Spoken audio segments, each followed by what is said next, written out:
IVP Sports presents the Buffalo Wild Wings High School Football Game of the Week.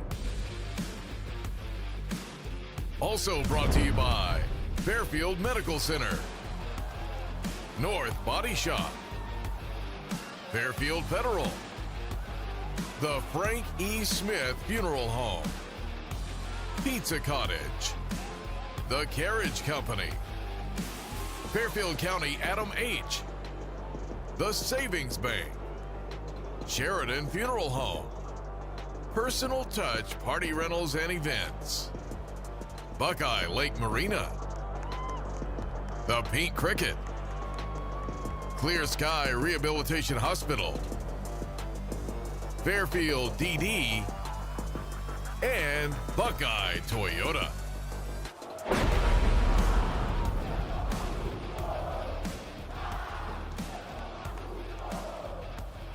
It's week 8 of the 2025 high school football season, and we welcome you to Fulton Field for the Interface Video Buffalo Wild Wings High School Game of the Week. Tonight's matchup features another fantastic Mid-State League Cardinal Division matchup between the Berne Union Rockets and the Fisher Catholic Irish.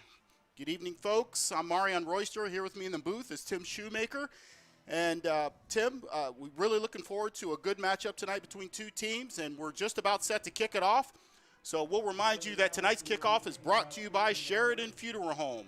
Sheridan Funeral Home is proud to be supporting high school football, and they've been serving the community of Lancaster and Fairfield County for over 100 years. And we'll take a look at some pregame here in just a second.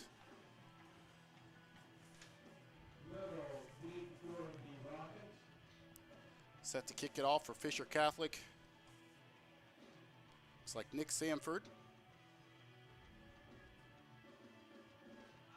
I beg your pardon, that's Joey Ellis, the junior.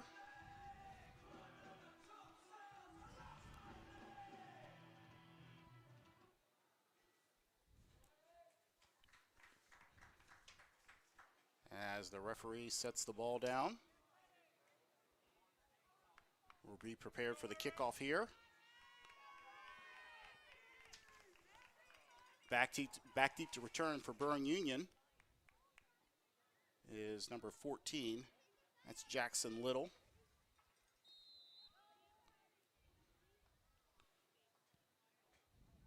And it's a squib kickoff. That'll be returned by Cam Hammond. And we'll get our first look at the Berne Union Rockets and take a look at the pregame. A little late on the pregame, but we'll remind you that it's brought to you by Personal Touch Party Rentals. Serving the Central Ohio area since 2003, Carol and Eric Whittington would like to invite you to stop by Personal Touch Party Rentals on Hubbard Drive in Lancaster, or check them out at personaltouchparty.com. So shoot, a little late start here, but we'll get our look at the Berne Union Rockets. Coach Tony Herbst has talked about how their identity is toughness and tempo, and they've really strung together some really good victories here as of late, and I'll get your thoughts on Berne Union as we watch here the first play here.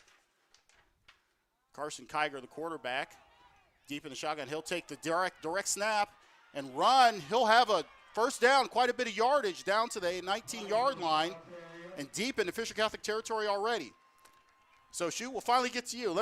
Hey, that's all right. They got on top of us a little quickly there, but I want to hear what you think about the Rockets tonight. Saw a great run here by Kiger. Well, watch the replay right here. The one thing about Kiger, he's thrown the ball really well. He has a great arm, but here's where he's also dangerous, yes. Marion. He's the leading rusher for their team from the quarterback position. Yes, he is. Yes, he is. Along with a couple other running backs, Finney Frock and Mason Walton. We'll see a lot of them tonight as well. Now back in the pistol formation is Kiger. He's got Mason Walton directly behind him. 1st and 10 at the 19-yard line. Now we have Walton in motion.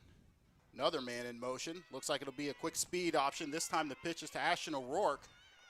He's got a few yards before he's tackled by a host of Fisher Catholic defenders. Give him a gain of about 1.5. So the thing about O'Rourke is he's got some speed. He's done a great job on the perimeter as far as receiving passes, but they also want to get him the ball in running plays like you just saw. Yeah, they're very creative in getting him the football. Now he's lined up in left slot, another shotgun formation. Kiger will look to the sideline for the play.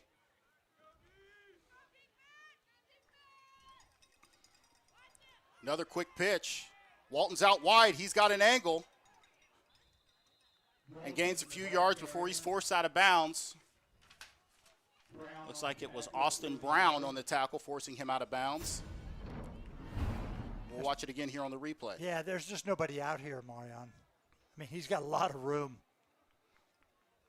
They've run left, they've run right, and up the middle. So, yeah, they're showing a lot of diversity in their run game.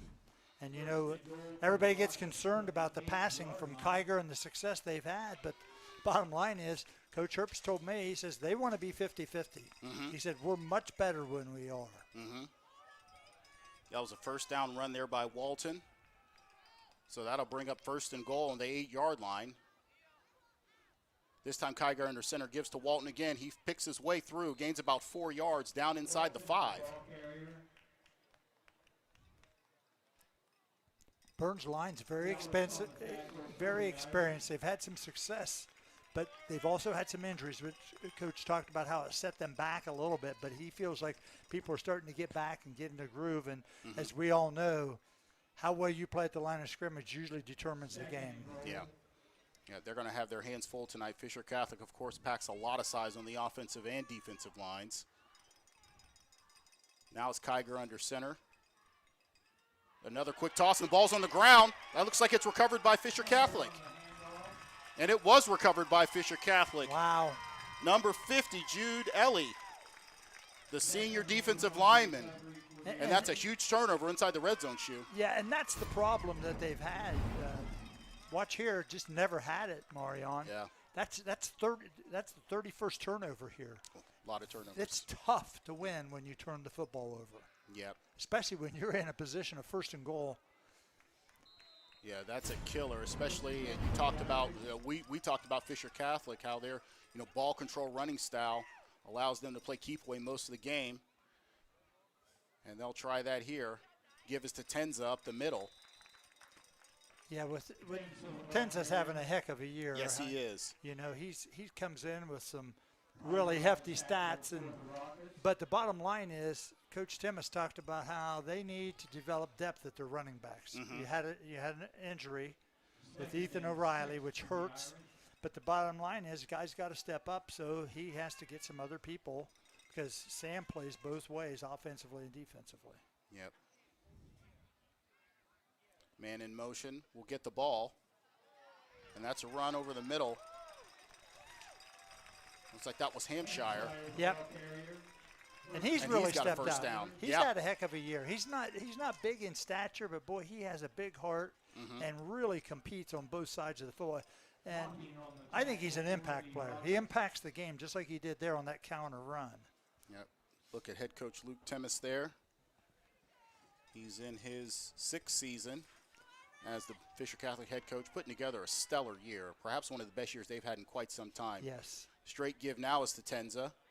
He fights for a few yards. Looks like he was brought down by number 22, James Hawking. And there's a flag on the play. Came from the wing. I believe it was holding. Sideline warning. No. Sideline. Fisher Catholic, they're first. My favorite call of all. Every team needs a get-back coach. We've talked about that. Oh, my. Yeah. Get-back coach is very important, very important. That's my favorite. Because you see what happens when you don't have a good get-back coach. Yeah, well, they stay up. Yes, They don't get absolutely. back. Yeah. Yep, there you go. And there you see that white line, folks. That is where the players need to stay behind. It is very important, or they will be getting a penalty. Man in motion is Hampshire. He gets the ball. He's around the right side, has a little bit of room. Gains about 4 yards before he's dragged down. Looks like that was Houston. It's a good run, but excellent job by stringing that out. Berne's defense is just containing and keeping the sideline as a defender. Yeah, and this will be a big 3rd and 3 for Berne. If they can get off the field here, really won't be too much hurt from that costly turnover inside the 5-yard line. Exactly. Because as you mentioned, Fisher wants to run the football. And that, if you're turning out first downs, that takes the clock away from you. Speaking of which, already down almost inside 8 minutes early on. Again, another straight gift to Tenza. Straight up the gut. Doesn't look like he has it. That'll be 4th down, and the Irish are going to be forced to punt. Yeah, Joey Ellis got to have to kick this one away, but you know, Berne did a good job there taking away that inside run. I'm sure they're focused tonight on Sam Tenza. Yeah, it's going to be a lot on their defensive line. Number 56, Aiden Long, is going to be very important on the inside, as well as Kenny Bochter, 6'3", senior. This will be Joey Ellis back to punt again. Good snap. Ellis gets a low punt away. Takes a good Fisher Catholic bounce, but hops out of bounds around the 43-yard line. Still good field position, though, for the Rockets. Yep, very good field position.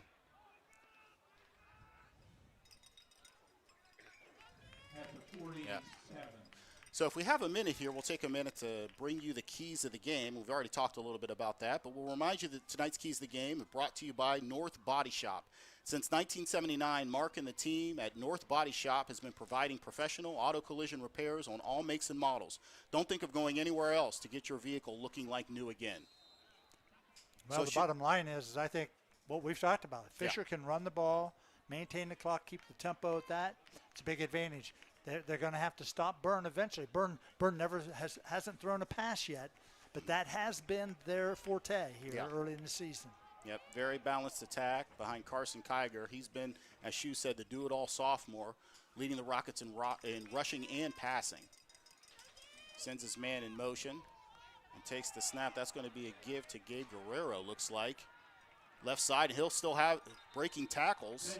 First down, Berne Union. Yeah, excellent run right there. The left side of the offensive line just created a beautiful hole for him to get through, and then just tough running. Yeah. Now they're trying to create some tempo here. Yeah, and that was Finney Frock, I beg your pardon. I thought it was 24, it was 34. Finney Frock again in the backfield. This time it's going to be a straight dive, though. That is the quarterback, Carson Kiger. And he bowls over a couple defenders for another first down for Berne Union. Yeah, he runs it really well. Yeah, so look like, we were talking about the physicality. Here you see again, Shu, it's been Berne Union. Yes, it has.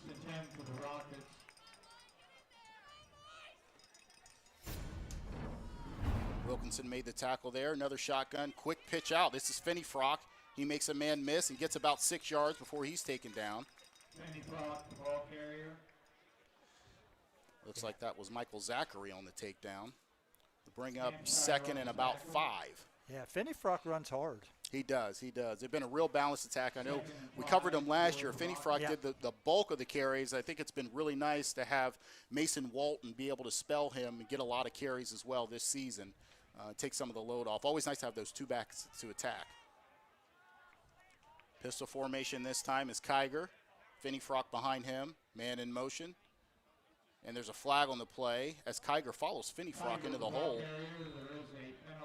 4 yards, but that may be coming back. Looked like it may have been a legal formation. I got illegal shift. Number 73 was going down with a man in motion. Repeat, second down, 5-yard penalty. By the way, this is a veteran crew of officials. They are from the southern part of Ohio, near the Portsmouth area, mostly Wheelersburg, and our referee here is Dave Sparks. The umpire is Britton Johnson. The head linesman is Jeff Rays. The line judge is Gene Bumgardner. The back judge is Adam Ward, and our center judge tonight is John Lucas. It's a very experienced crew. Always appreciate our officials. Doing a great job here. High school football, it is not an easy job, folks. I try to remind folks all the time, especially parents, that officiating is not an easy job, and we certainly appreciate the job that our folks do here in the Mid-State League and all around Fairfield County. Kiger again in the shotgun. Finney Frock's to his left. They'll play action to Finney Frock. Deep over the middle. He's got a man open. Oh, and it looks like the wrong man caught the ball, but nevertheless, number 22, James Hawking, the tight end. Touchdown, Berne Union. Wow. I'm pretty sure that was intended for the receiver behind Hawking. It looked like it, didn't it? Wow. Yeah. Here we'll look on the replay. That's Hawking's 5th touchdown catch. He just went up and got it. It was a free ball, right? Yeah. Let's go get it. Great catch by Hawking. Again, O'Rourke's leading the team in receiving, but Hawking's right there behind him, and as you saw, he has some ability. Yeah. So Berne Union strikes first with a 6-0 lead on touchdown. Kiger to Hawking. They'll try for the extra point with 5:44 remaining in the first quarter.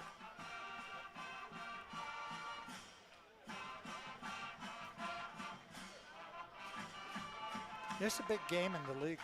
Yeah, very big. You know, when you look at Fisher's undefeated, and they got to go to Grove City Christian next week. Burns hanging right in. As the extra point try is no good. The attempt by Avila Berlanga, the kicker, just wide left. So the score will stay at 6-0. Berne Union with an early lead. Yeah, let's look at and see. You know, we'll do the first half scoreboard here. And since it just got a dent in it there, put some numbers on the board, Yes, some curly numbers. The first half scoreboard sponsor is the Buckeye Automotive Toyota family. The Buckeye Honda, Nissan, and Toyota dealerships would like to wish all the local athletes best of luck this season. Learn more at buckeyecars.com. So again, Choof, Berne Union strikes first, and I've been very impressed with their ability to really run the football and take the physicality to Fisher Catholic. Coming in, I thought that Fisher would be the more aggressive team, but they weren't able to put that drive together after getting that turnover. And Burns really shown again the ability to really be physical at the point of attack. Yeah, they've done a good job the first half of this quarter. Maintaining, like you said, getting the running game going, and then Kiger's got an arm and some receivers, so. It's going to be a challenge for the Irish tonight.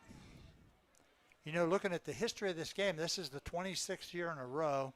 I didn't go back before 2000, but that's a rivalry. Yes. And it's been fairly even throughout the years, and it's kind of gone in stretches. Fisher's won the last couple times, so, this thing, that's a good kick. Good kick by Avila Berlanga, but it's recovered by Tenza, and he falls immediately down, smartly so. Yep.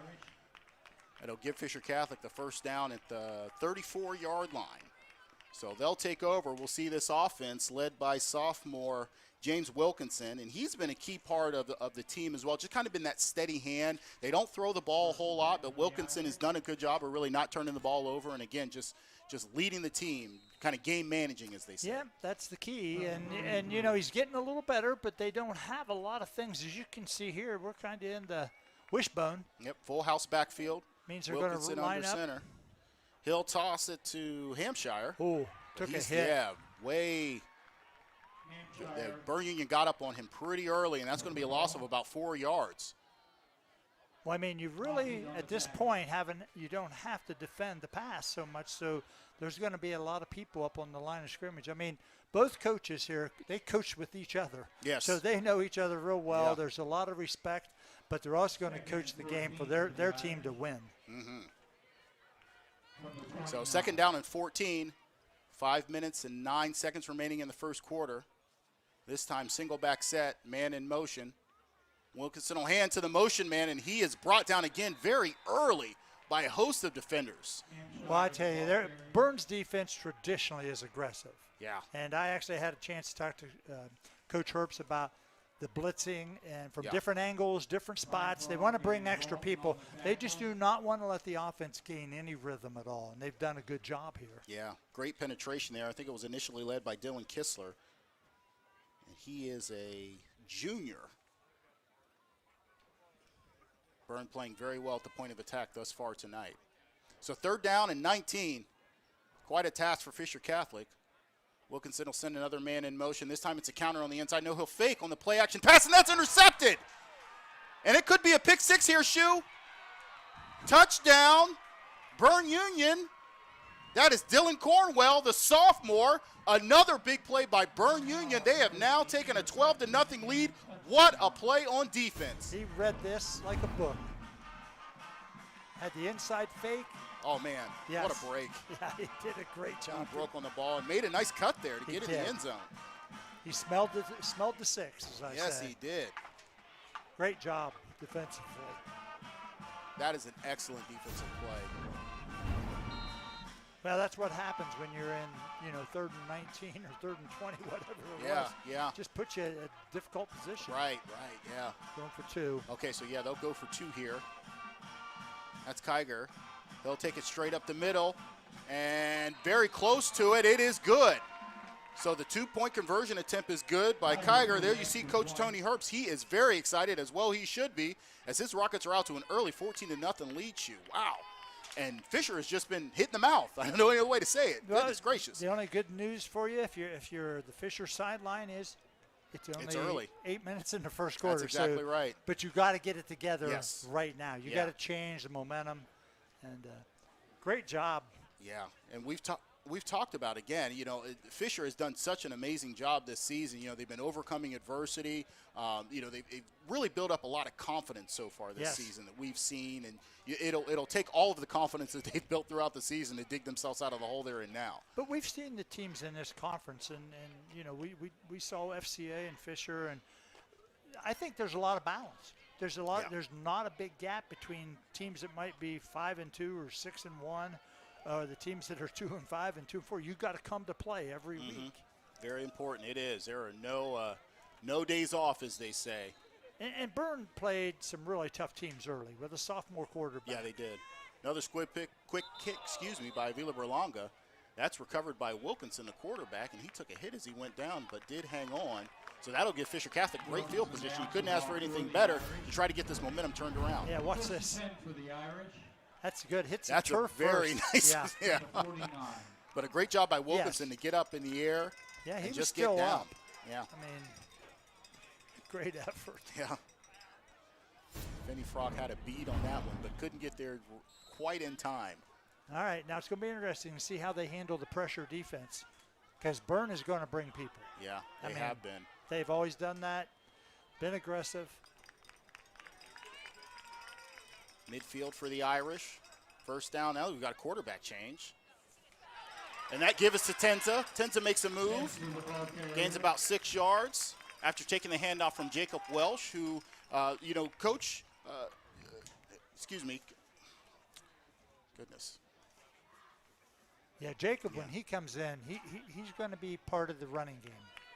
He tends to lead the game, to run, gets things going here. So that's good to give, quarterback throwing in pick six, give him a break here. Yeah, and they talked about it in the offseason, how they had confidence in both players.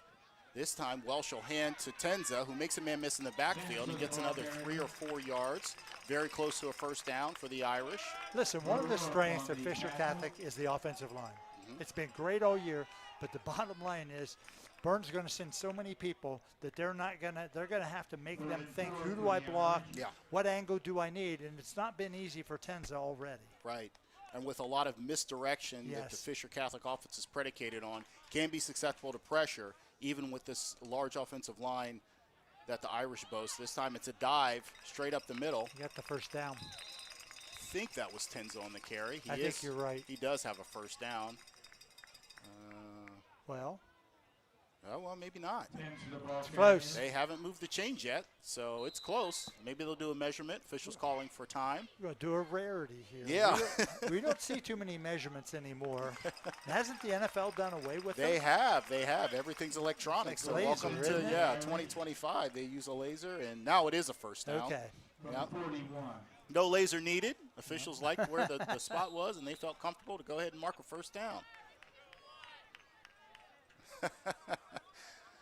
So 2 minutes and 39 seconds remaining.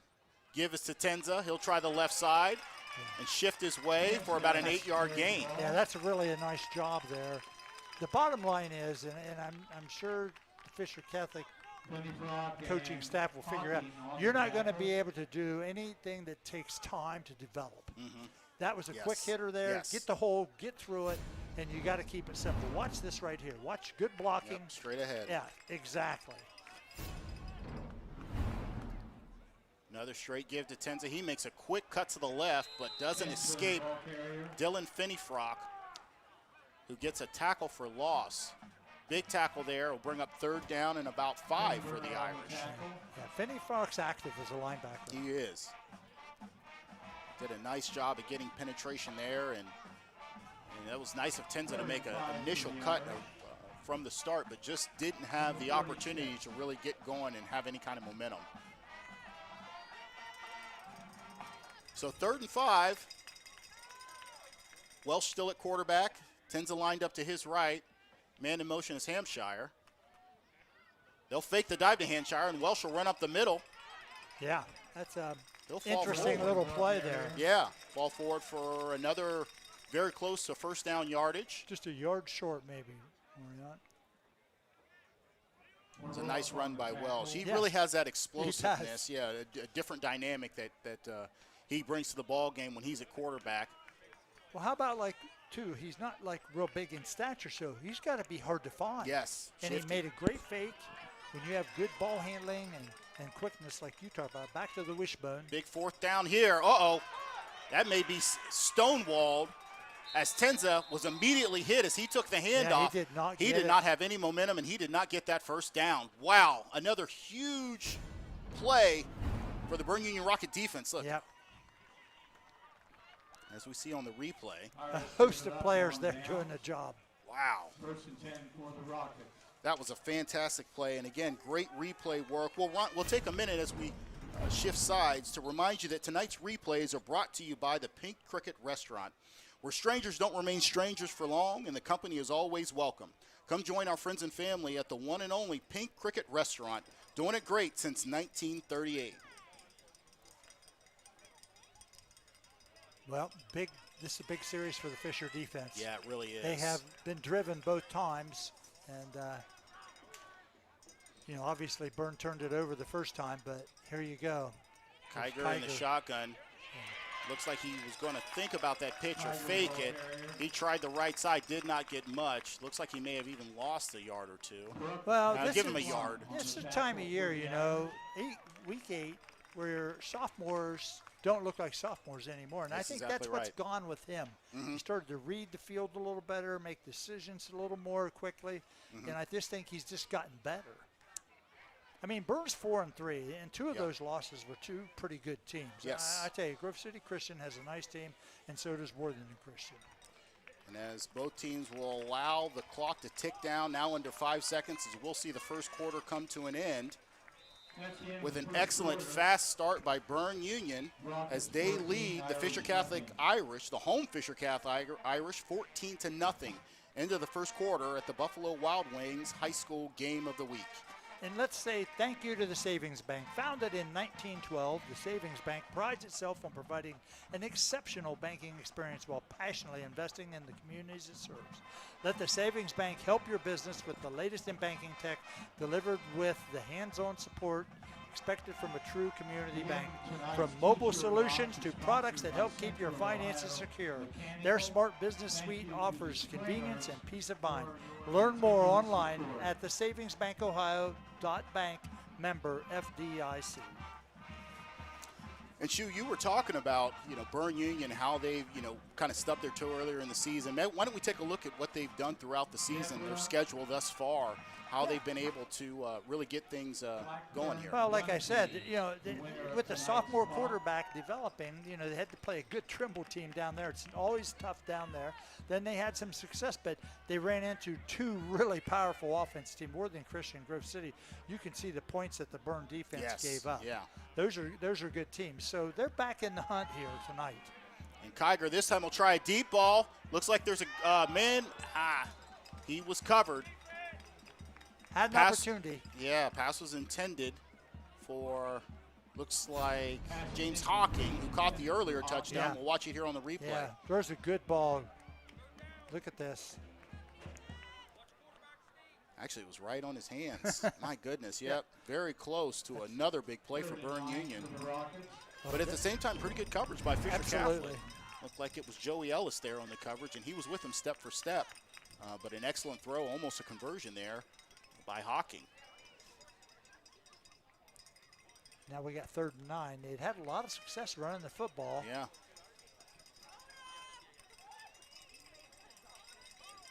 Be another shotgun set for Kiger. Finney Frock to his left in the backfield. O'Rourke in motion. Looks like the give is to Finney Frock. He won't get much, maybe 4 yards before he runs into a green wall. Vinny Croft, the ball carrier. Yeah, that's a big defensive stop here. A huge Force defensive down. stop. Yeah. Yeah. And if you're Coach Tony Herbst, it's kind of like you don't want to, do anything that will kind of give Fisher momentum. Not so on 3rd and 9. No. You know what? You don't want to get too crazy. And they have had success running the football on the Fisher defense. So for the first time this evening, the Berne Union offense will be stopped on a 3-and-out. They'll bring on the punt team. Back deep to return is Jacob Welsh. That's O'Rourke punting for Berne Union. He'll get a nice high punt off. Welsh will let it bounce. It takes the Fisher bounce. And a roll dead at about the 28-yard line. And we talked again, Shu, about Fisher Catholic really putting together, perhaps one of the best seasons they've had in years. And we'll take a look at their schedule here and what they've been able to do. Quite a bit of W's on that series thus far. And again, they're only lost to a very good team in Portsmouth Notre Dame, who's undefeated at this point. So, yeah, it's been good. Both these teams have done a nice job, and they got to go to Grove City next week, and Manchester 6-1. Both teams 6-1, yeah. So they'll have the meat of their schedule starting here with Berne Union tonight, and they're already in a 14-0 hole. Yeah, they got their hands full, that's for sure. Wilkinson back at quarterback, but his pass is incomplete, intended for Anderson Crook, the tight end. Or excuse me, that was Welsh. Welsh at quarterback. Still. Oh no, I'm sorry, it was Wilkinson. Yeah. He came off to get the play. I forget. Yeah. He comes and gets the plays from the sideline. So back at quarterback is Wilkinson. 2nd down and 10. Single back is Tenza. Inside handoff is given. He's upended. That was Leo Hampshire. Nice tackle on the play. Looks like it was by Bryce Blair, another key offensive lineman for the Berne Union Rockets. Here's a look at Leo, who's really put together a nice season. He really has. He's had some key plays for the Irish, a big, huge part of their 6-1 start thus far. So Big 3rd down play. and 6.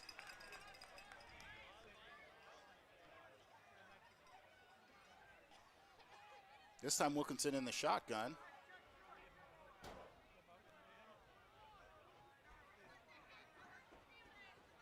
Straight drop back. Now he rolls to his right. And he's going to try a deep pass. He's got a man open.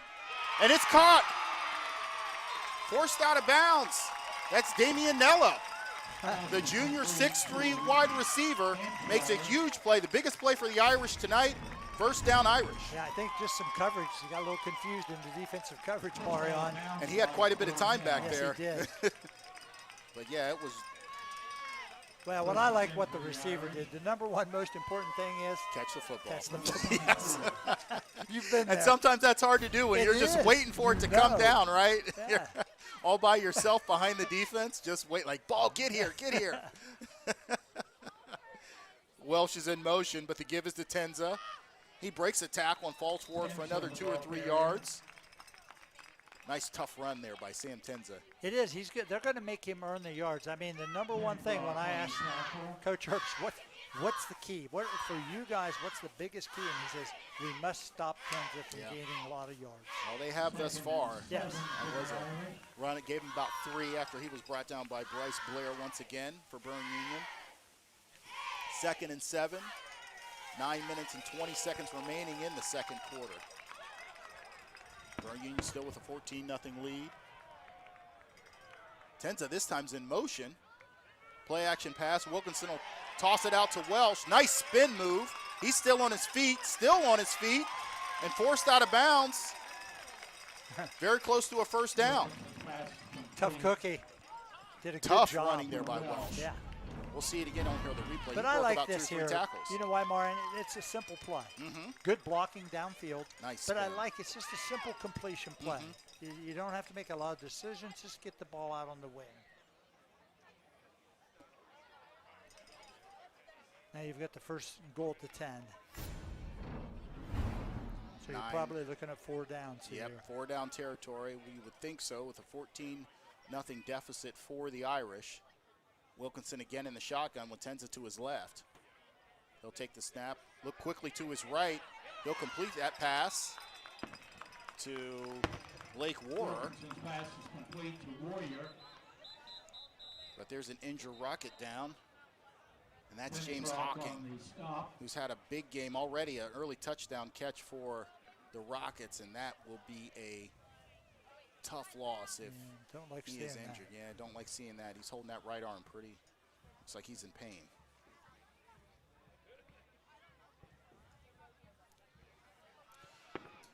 So, Shu, again, it's a lot of history between these teams as we take a look at some fireworks over there. Oh, The that's the fairgrounds. fair. Yes, the fair. Yeah, let's take a look at Friday those. night fireworks. Yeah, yeah. You see those behind the trees. What a gorgeous shot there by our crew. Always does such a great job. But we'll take a look here. We're talking about the history of these two teams. A lot of history between them. Fisher Catholic's been successful the last couple, but a lot of back and forth between both teams. That's why I talked to coaches about it. I told them I did a little research on this, and I said the thing that really amazes me is how streaky it is. The teams are winning in streaks. Now, Berne recently has won, 6 out of the last 9, going back to 2016. But some good games in there, and then you get some that are heavy. I mean, it's quite a variety. There's no true trend or pattern. And that's why it's such a good battle. Yeah, very good battle. Again, it's just two equally matched teams most years, and they both have a lot of pride in their programs, and it's been really cool to see. These were two powerhouses in the 90s when I was playing in the Mid-State League, and you knew if you wanted to win the league, you had to go through Fisher and Berne. And as you saw in that graphic, they were really just slugging it out for several years for control over the Mid-State League. Hey, Marianne, I want to say also, as a reminder, you can find live and past games, just like those you saw there, on our YouTube channel. Just search for CLN, your hometown connection, on YouTube to find games and other local programming. While you're there, make sure to click subscribe so you won't miss any action. And don't forget to follow us on Facebook, too. Just search for Interphase Video Productions. Always happy to bring you these games streaming on YouTube and Facebook as we see Hawking helped off the field. Walks off on his own power, so it's good to see that. That is a welcome sight for the Berne Union Rockets. He's a key member of this team, offensively and defensively. Let me ask you a question as an experienced former player. Okay. In this modern world we have, everything is the turf. Yeah. Back in your day, it was not turf. It was AstroTurf. Yes. Big difference, AstroTurf Yes. and field turf. AstroTurf was hard, Yes, in my it was, opinion. yeah. Harder than the ground. Yeah. Okay, I never played, but I used to have people tell me I did umpire on fields that had AstroTurf, and it was like playing on rocks. It was awful. It really was. I mean, there were several, that was kind of the bigger thing in, again, the 80s and 90s. So, you had, these fields that seemed like they were almost just concrete with like a very tough, rough carpet laid over top of them. And if you fell the wrong way, you would get the rug burns for days. It was really, really painful and would take half your skin off if you got rubbed against it. We did not like playing on turf. AstroTurf, that is. Field turf is much better.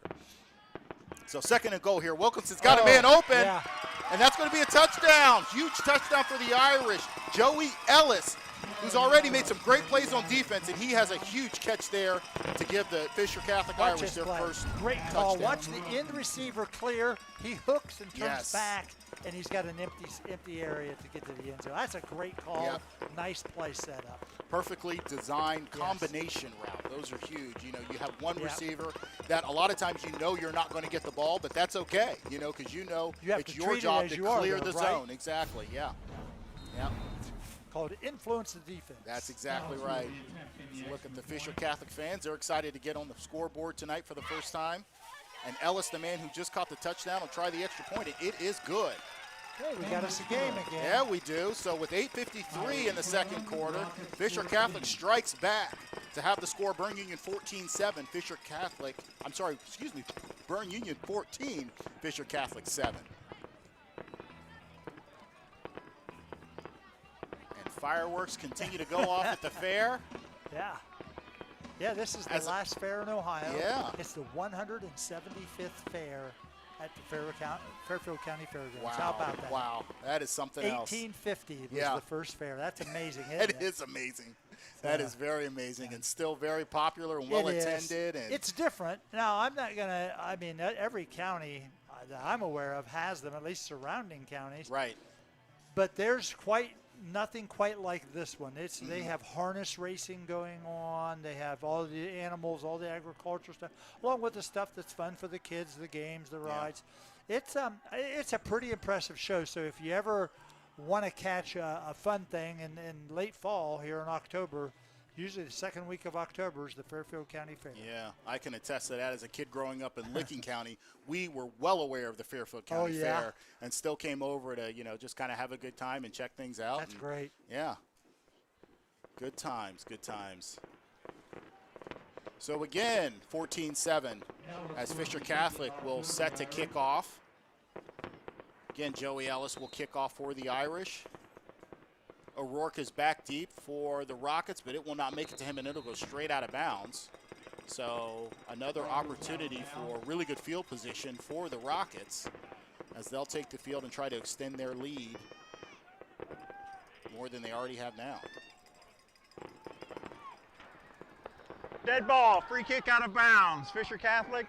That's a 5-yard penalty from the spot of the foul. First down. So that illegal procedure penalty will give Fisher Catholic the ball at the 35-yard line. Plus the 5. So, yep, I beg your pardon. Yeah, the 41-yard line actually is where we'll start.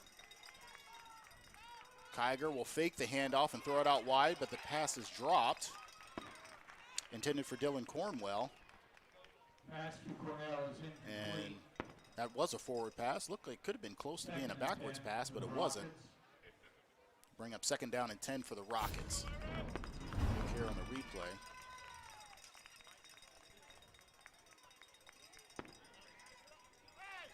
Man, that was close.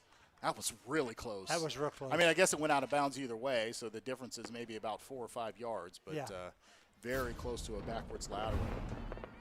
Berne Union fortunate to have the ball for 2nd and 10 and not 2nd and 14. 8 minutes and 48 seconds remaining. Kiger in the shotgun.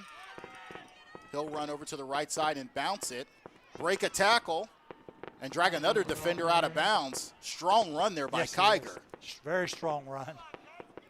Tough to get down. He was taken out of bounds by Hampshire, but went for a ride before he was able to. Kiger took him for a little bit of a ride there, as they say.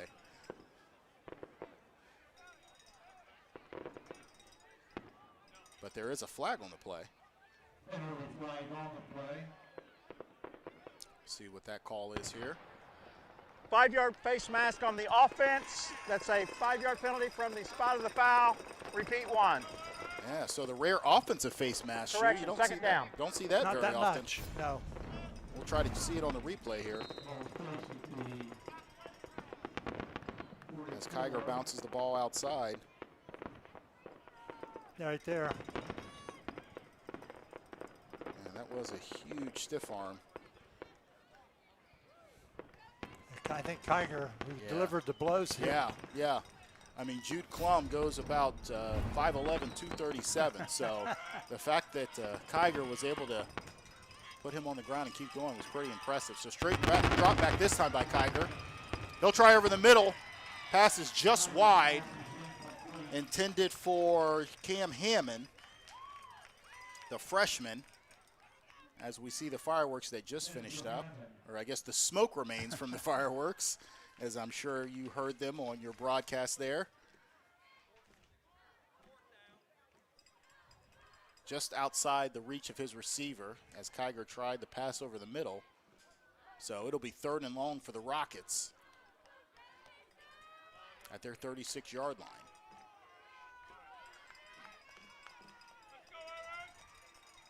In the shotgun, Mason Walton to his left is Kiger.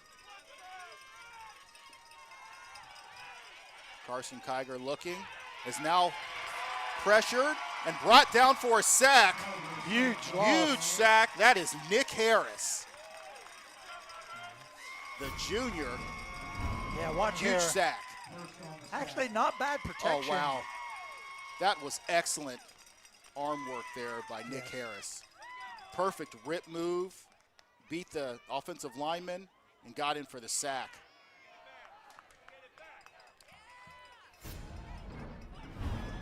There is Nick Harris. Again, 6'4", 301. He is the biggest Fisher Catholic Irish player and showed his size and strength on that play. Now the punt's away. It's a short punt. It'll roll dead at about the 46-yard line, looks like, 47-yard line. Well, So not much of a punt, but Fisher Catholic will take over there with pretty good field position and the ability to tie this ball game with 7:49 remaining in the second quarter. well, the defense is held here in the second quarter, which has put them back in the game, give them opportunity. Yeah, they've really settled down after, those initial, and I say the defense, but, 7 of those 14 points, came from, or I guess 8 with the 2-point conversion came from a pick 6. So the Fisher Catholic defense has really settled in and done a pretty nice job there of stopping Berne Union since those first couple drives. Now Wilkinson will be in the shotgun. He'll try a straight drop back and roll right.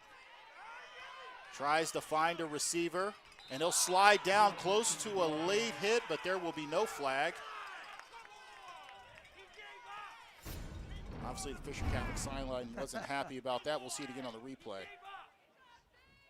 When you're running full speed like that, Mariano, that's a tough ask. I think that's a tough ask to not. Agreed. He didn't put his helmet on him. That's the key. Put his hands on him. He didn't deliver a blow. No. It's like he kind of ran into him, mostly with his legs, and like you said, he tried to use his arms to stop, but had he lowered that helmet and tried to deliver a blow, it probably would have been a different call. That's right.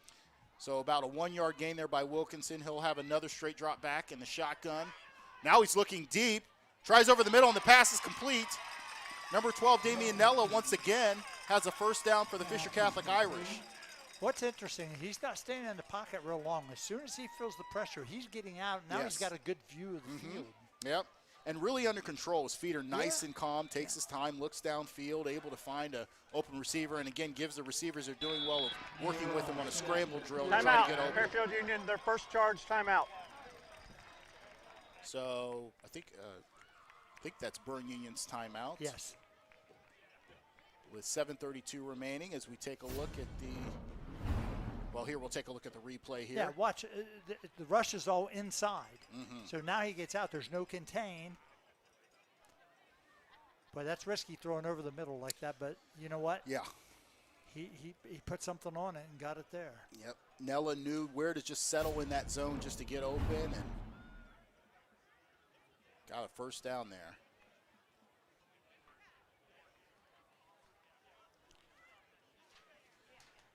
And we talked about it earlier, Shu. I've just been so impressed with this Fisher Catholic unit and, what they've been able to do. They had a strong ending to last year's season and were able to put some things together. They weren't successful, but they played Worthington Christian really, really tough and really had some positive momentum coming into this season, and they were able to capitalize on it to get going.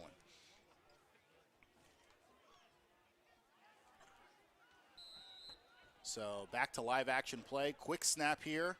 Wilkinson will throw it out wide. Pass is complete. That's Joey Ellis once again. About a 3 or 4 yard gain. Yeah, I like the call. I mean, as I said, you get the ball quick out. There's no reading. You just get it to the people in space and let them make plays. I've been going through this thing with all the coaches now that I get an opportunity to speak with a lot of guys, or even if I see people that are football. And I've asked them, I said, from my perception, and I'm no football expert, as you well know, it appears to me that the tackling has not been as good this year. Yeah. And that has been a continual decline, and it's still going on. And I'll share some of the thoughts I've gotten from some people. I just said, it's just me. Yeah. I just want to know why. You guys watch film on top of film. You coach teams. What are you doing to make – because everybody says we got to tackle better. Wilkinson will That's try. a He's got a man long open to his throw. left, but that is incomplete. Yeah, that's a long pass. Yeah, intended for Austin Brown. But anyway, I heard the number one thing probably overall was there's no contact hardly in practice anymore. Yeah. It's changed. But secondly is all the offenses, even if they're running, are spread. So there's less. You said everybody used to be in a box. Yeah. It was all. But now you got to count for people, and if you don't tackle well in space. Yeah. And some of these backs are pretty good that we've seen. Sure, absolutely. You know, was a guy from Carroll we saw, and the back. Wilkinson takes a hit, but tries a deep pass, but that looks like it is intercepted. And the back from Groveport. Yes. Just yards, Foster. Yards Yes. after contact. Yeah, yeah. I mean, they're just so good, but I just don't remember it being that way. Look here on the replay. Like you said, he got stuck pretty good. Great defensive play there. Great job of high pointing the ball by Dylan Cornell. And that is the 5'10 sophomore. He's already made a couple plays tonight, Shu, and that was another excellent one. Well, Berne's a very young team. Mm-hmm. I mean, you've mentioned, the offensive players and they've got a lot of sophomores and juniors playing. Yeah, yeah. So Dylan Cornell with his second interception tonight. One's already gone back for a pick six, and he makes another huge play to get Berne Union the ball back. And now Kiger is going to try the inside run. Pick up about 5 yards on that play. Declan Neighbor on the tackle.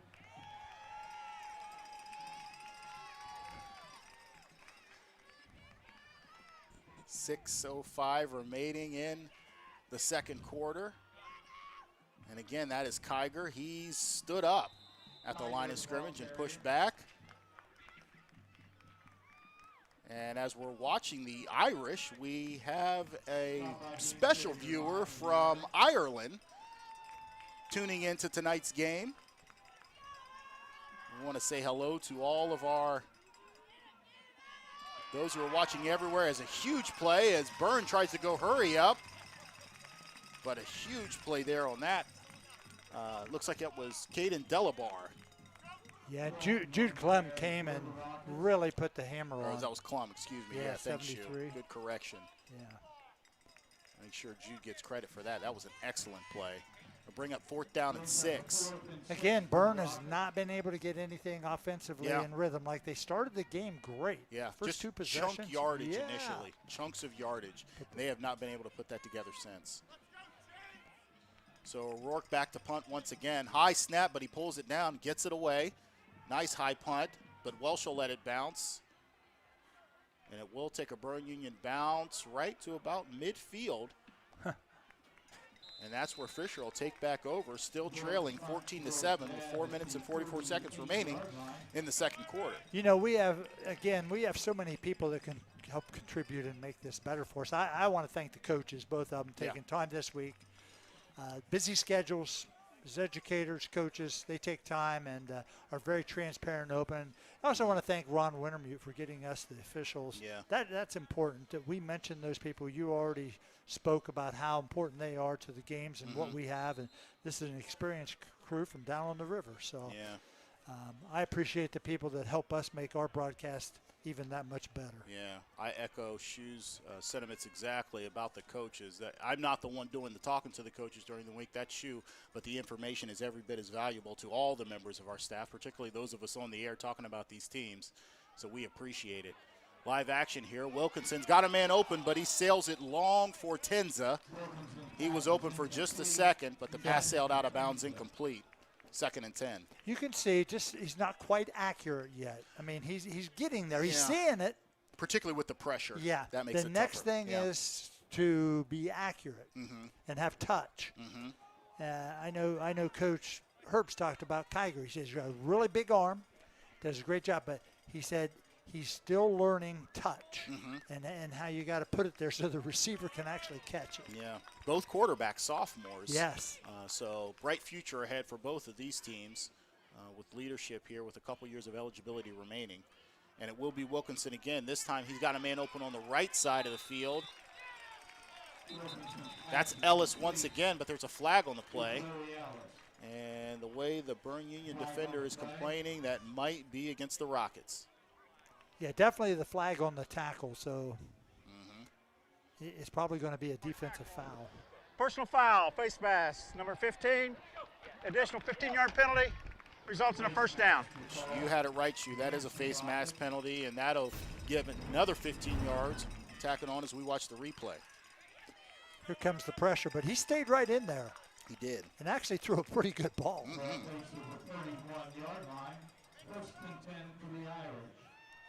Yeah, he got that right hand up underneath there. So first down and 10. Fisher Catholic driving now in Berne Union territory. 4 minutes and 23 seconds remaining.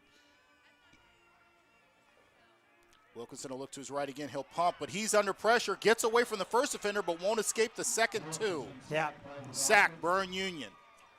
Put that pressure on again, as we've talked about. They're going to blitz people. If you don't get them blocked, watch here. Looks like Aiden Long was the first offender there. Or excuse me, no, that was Mason Walton was the first one there. Yeah, and then. But Aiden Long cleaned him up along with Bryce Blair. Great pressure there by the Rockets. Huge loss, about 11 yards. And with Fisher Catholic's offense the way it is, when they get behind the sticks like that, to that degree, it's 2nd and 21. That is a huge.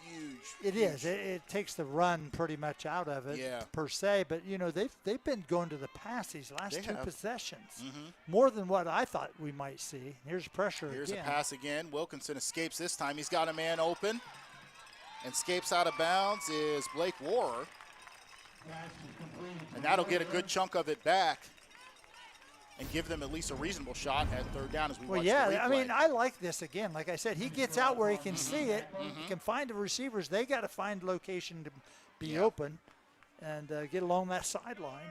Yeah. If I'm Berne Union's defensive staff, I am screaming about contain. Because every time, well, almost every time that Wilkinson's been able to escape out, particularly to his right, he's been able to make big plays. So keeping him inside the pocket is really going to be key for the Rockets going forward. It's hard to play defensive back as it is, let alone when people are moving yes, constantly. with more time, absolutely. 3rd and 3. Pressure once again, and this time Wilkinson will just throw the ball away and bring up 4th down. Decision time for the Irish. And now we see a late flag. Yeah, because I don't think the ball got to the line of scrimmage. Oh, yes, Yep, so they're going to get called for an intentional grounding, which will 5 yards. Be the yards and loss of down. Intentional grounding, offense. That's a 5-yard penalty from the spot. Loss of down. 4th down. You are correct, Shu, which makes things a little more difficult as we watch. Hey, where are you going? No. And again, just great pressure provided. That was Carson Kiger, actually, from his linebacker position. A little quarterback-on-quarterback crime there, Shu. As I said, I find it amazing that kids play quarterback and then have to go play middle. And then go play linebacker, absolutely. It's a whole different mindset I know. of composure. And with the ball, you got to be poised and controlled. On defense, you just kind of pin your ears back and go. Almost like turning a switch on and off in your brain. You almost have to do it. I find it amazing that they do this. But when you have good players at this level that play both ways. That's right, And with the school sizes, sometimes it's what you got to do, and you got a kid that's a good athlete, and you play him where you can, and hope that he makes plays, and above all else stays healthy. That's the big thing. That's most important. Yeah. So what are they going to do here? You got 4th down. Do you punt it, or do you just throw it down there deep, and if they intercept it, it's like a punt? That is a good question. I don't know that I would punt, but at the same time, at 4th and 18, it's kind of like your odds of converting that are very slim. So. And he's getting a lot of pressure. So what if he gets another sack? Because they're going to come. Yeah. Regardless, if they line up to run a play, they're going to come. Right. But, when I think about it, you take the chance. If you do punt it, it goes into the end zone. That's true. It's only really a net 19-yard difference there. So maybe Coach Timmis was thinking the same as I was as he brings his offense back out on the field for 4th down and 18. And it will be a deep pass out to the right. almost completed, but falls incomplete, intended for Leo Hampshire. Yeah. So the Rockets will take over at the 39-yard line with 3 minutes and 11 seconds, and we got another Rocket player down. Wilkinson took a heck of a shot there. You know, you're Yeah. wide open prone. He's having a little trouble here on the sideline. Yeah, so Wilkinson's having some injury issues there, as we have James Hawking down once again for Berne Union. And that's the second time he's been down, Shu. I hope it's not the same injury. He was holding that right arm the first time. Can't really see what's going on here, but we'll see the replay. There's the shot that Wilkinson took. Yeah. And then here, almost like his leg buckled or his knee, or maybe when his they arm. Oh, he's collided, holding his arm again. Yeah, when watch they him collide right here. Yeah. Going for the pass. Just kind of went. Yeah. I don't know if he has a shoulder impingement, maybe something Yeah, like that. again, you know? because that is the same shoulder that he was holding earlier. So again, we're not doctors up here. No, but, I don't want to speculate. no, but just, not at all. But you see what you see, right? Yeah. Yeah. Well, that's really unfortunate for Berne Union. Hate to see that. He's been, again, such a key part of this Rocket team, and already caught a touchdown pass today, an excellent catch over the middle, went up high to get it, and hope the young man's okay there. We've had quite a few delays here, with stoppages, and it just it's part of the game, unfortunately, but it's what happens. Yeah, it is. It really is. But nevertheless, 14-7, Berne Union still holding on after getting out to a really fast start. Fisher Catholic was able really to weather the storm and put 7 points up on the board themselves. And with 3 minutes to go, we'll remind you of the halftime show that will be coming up once we break at the end of the second quarter. And we'll be taking a look at the Fisher Catholic band this evening. We'll get our chance to see them and listen to some of the performances they have. And we'll remind you that the halftime band show will be brought to you by the Frank E. Smith Funeral Home, Crematory, and Monuments. Family owned and operated since 1889. Check them out at funeralhome.com. And by Fairfield Federal. Whatever you need, Fairfield Federal Savings and Loans specializes in banking that revolves around you. Member FDIC, equal housing lender.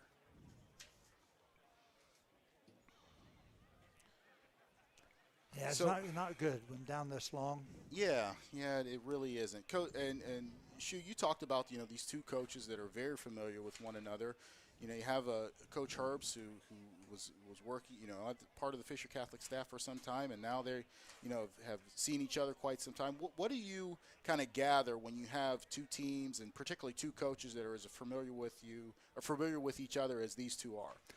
Well, one thing is you kind of have a vibe on what they like and don't like when you know each other. But on game night, you just still do what you play to your strengths, no matter what. And it's never fun coaching against somebody that's either coached with you or played against. It's hard. I experienced some of that. It's never easy. Yeah. But once the ball is kicked off or the ball's tipped off or the first pitch is thrown, game on. But when it's over, kind of like Coach Schoonover and Coach Westcamp. That's true. They were teammates in high school. Yeah, actually, yeah. Coached together, Yeah. and now they're competing to knock each other out. It's part of it. But you also, like I said, sometimes you want to have a little wrinkle there just for them to go, you dirty dog. I can't believe you did that.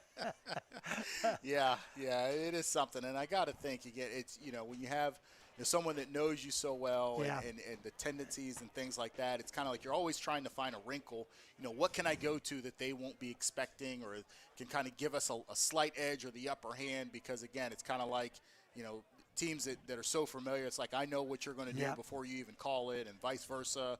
So just anything to get that unfair advantage Absolutely. if you can is huge. Well, the thing, too, about both these coaches, they're both well-respected.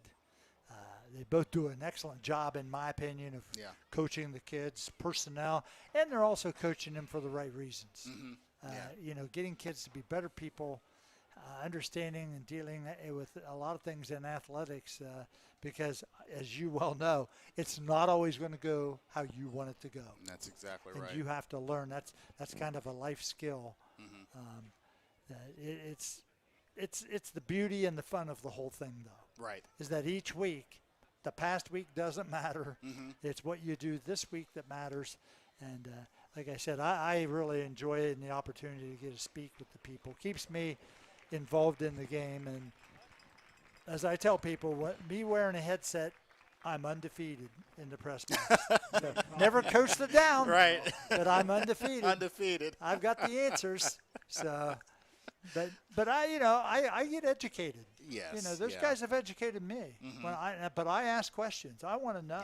Yeah. And I still don't think, and you and I have talked about it, I don't think there's anything better than high school sports. I agree. I agree. I mean, it's pure. Yeah. It's kids are playing because they want to play. They're doing things right. 90-some% of the stuff going on in the schools is positive. That's right. This is a very positive thing on Friday nights, so it's great. And it's such a unique experience that it provides because, you have when you're a high school athlete, your friends and the kids that you've known sometimes since kindergarten, since you were little, and you've grown up with them, and you have an opportunity to really come together, compete, one common goal, to have that brotherhood, that camaraderie, and really just to have that unique experience that you can have as teammates. And then if you're able to stack some success on top of that, that's something that's invaluable and will bond you forever, really. Yeah, the fun is immense with that. And, yeah. I used to try to share with kids that this is the greatest experience that you'll get. Now, you may go on to play at school A or school B or school C, and that's all great, and that's a good thing, but you will never have more people in the at the football game, in the basketball arena, or at the baseball game, or whatever it is at the track meet that are there because they care about you. Yes. And they're there for you. You'll never have that experience again. And they know you personally. That's right. Yeah. And it matters. And it's a great thing. Yeah. And I mean, I'm sure you have tons of memories. You can go back and remember specific things that may not even involve a score or a game, but just something that went on with you and your teammates. Yeah, just the stories and the things that happened in the locker room and on the sideline. Sometimes they didn't even have anything to do with the game, but those are the things that you remember and those special memories. And to your point, Shu, I was fortunate enough to play at the Division I level, college football, and had some really, really neat experience and made some great relationships and some great friendships. But that wasn't the closeness that I had in high school. With the guys that I played with in high school. Again, because you've known them your whole life. It can't You grew up with them. You've known them since you were a little kid, and you kind of grow up together. You mature together. You go through, different experiences together, and having that, pride behind your school colors, the school that you've gone to ever since grade school, and representing that, that jersey, and seeing as a little kid, some of the other, athletes that you looked up to and were upperclassmen and were able to do really cool things. And then you get the opportunity to do that with your friends and teammates. And there's just nothing like it.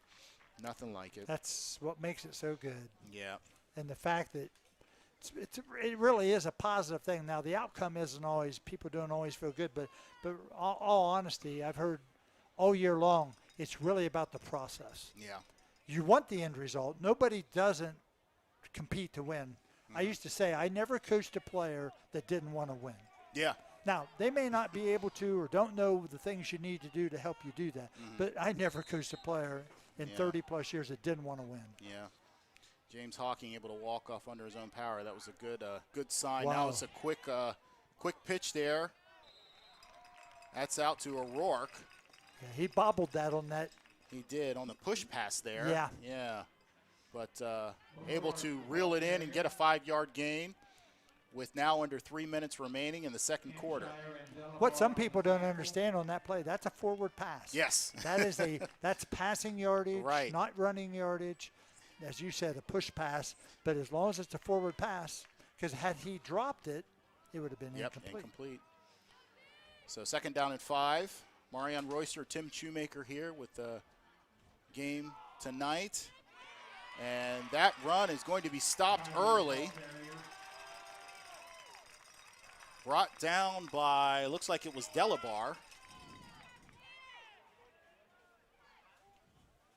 Number 74. Yeah, did a great job. Who stopped Kiger before he was able to get any momentum going and took him down for about a 2-yard loss. Yeah, he and Klum have been pretty disruptive on the defensive line for Berne's offense. Now inside of 2 minutes. 3rd down and 7. Kiger in the shotgun.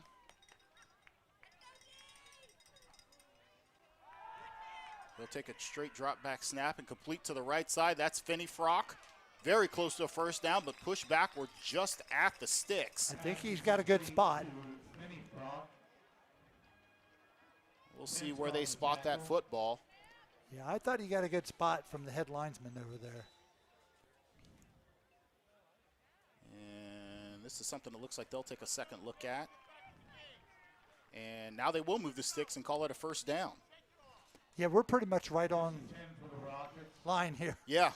As we look from the press box, you can have a good shot there from your camera. Great job by our camera crew, Jim Spires there, giving you the nice look where the ball is spotted. That is a first down. 1 minute and 22 as the clock ticks down. Kiger's looking deep. He will try one deep. Has a man, but it falls incomplete. Intended for O'Rourke. He wanted a flag on that, but did not get one. Actually defended very well. Very well. That was... You know, he likes to unload it. Kiger lets it go. Yeah, and that was Joey Ellis once again. Yeah. He's done an excellent job from his defensive back spot tonight, Shu. Oh, he kicks off, he punts. Yeah. He's involved. And scores a touchdown. I think that was him on the touchdown, right? That he caught the one in the flat? Yes. Seems like it was so long ago. We've had so many Warrior, stoppages. or was it Warrior that caught the touchdown? I can't remember. And speaking of injuries, it looks like we have another Wow. one here. And that's unfortunate. This time it's Jude Klum who will have a seat there on the turf. Get looked at by the great training staff here. As we have 1 minute and 13 seconds remaining in the second quarter. As we welcome you back to our podcast, Marion Royster and Tim Shoemaker. Seems like a podcast, as much talking as we're having to do. Exactly.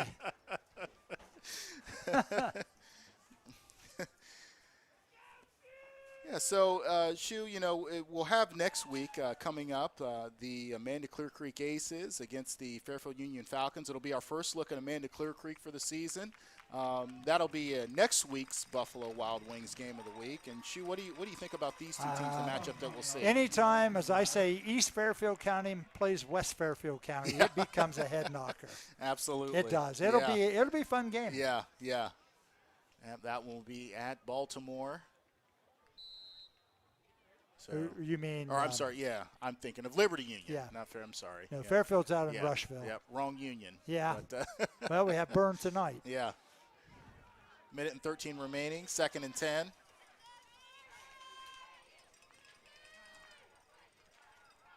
Kiger will adjust the offensive set. Couple men in motion. That's a high snap. Kiger brings it in, but he's pressured. Gets it off early and almost intercepted. That hit Nick Harris just in the hands as he claps his hands in frustration. Big Nick knew he had one there. Oh, my goodness. Yeah, but not used to having those throws. Exactly, yeah. Just kind of got up on him real quick. And like you said, you're not used to that. Oh, as a defensive lineman? Yeah. No. So he pumps her, trying to set up the screen to Finney Frock. But Nick Harris is right there. Excellent job of knocking it down, but it could have been a huge play. Got a lot of pressure on Kiger that time. Yeah, it did. And the snap didn't help. As we said, it was a high one, so he bobbled it and kind of messed up the timing of the play. And when you've got those screen passes, timing is also important. So a high snap can kind of leave you dead in the water. Yeah, Fisher's defense has taken Berne out of all their offensive rhythm. And he's just never really gotten it going. Now we get a timeout. Yeah, this might be the longest 5 minutes of a high school football game that we've had. Yeah. Oh, I can't remember one longer. And I'm usually down on the sideline. And I'm not complaining. But it just appears long. Absolutely. Incomplete passes, penalties, injuries, timeouts. Yeah, there's we get a look at some of the fans, how they're entertaining themselves with some Pokemon toys there. My kids would appreciate that. I'm sure. Yeah, we just took my daughter Grace, who celebrated her 9th birthday, to Build-A-Bear last weekend, and she was able to get some. Didn't get any Pokemon toys, but nevertheless, had a good time, and it's always nice to be able to do something for your kids. No, those are fun things. Yeah, I yeah. mean, when you're raising them as you are right now, those are the things you do. Yeah, Give yeah. opportunity. Yeah, yeah. It's hectic and stressful at times, but you appreciate it. And when you get to your stage, then you get to be grandpa. So Well, I that's took my youngest grandson to the fair yesterday. There you go. My wife and I, and he had a great time. nice. But about 3 hours, the grandfather was pretty worn out. Yeah. Third Oh. down and 10. Kiger will be stopped again. Nah, It'll be another loss. With a minute and 1 second remaining, we'll have another timeout. Fisher. Berne Union. Oh, the Fisher, excuse me. Yep, that'll be timeout Fisher Catholic. Okay. As they'll try to get the ball back and capitalize with a minute and 2 seconds remaining. Neighbor and Delabar on the tackle for the So how was the fair for Oh, it was your great. grandson? Yeah? Yeah, I'm fortunate. My grandson really likes to see the things that are there, from the art to the 4-H things to animals. He loves doing all that. He's a little less on rides.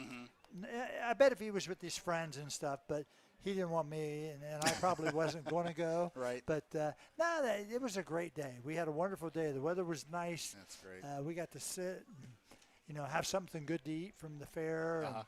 And what a great experience for us. We've taken all of them over the years, but right now the two older ones, that's not the cool thing to be at the fair with Grandma and Grandpa. Yeah, right. Once you become the teenage, yeah. No, you don't want to run around with Grandma No, and they don't wanna Grandpa be anymore. seen. Yeah. but that's okay. That's how it all works. That's how it works. Yeah. Exactly.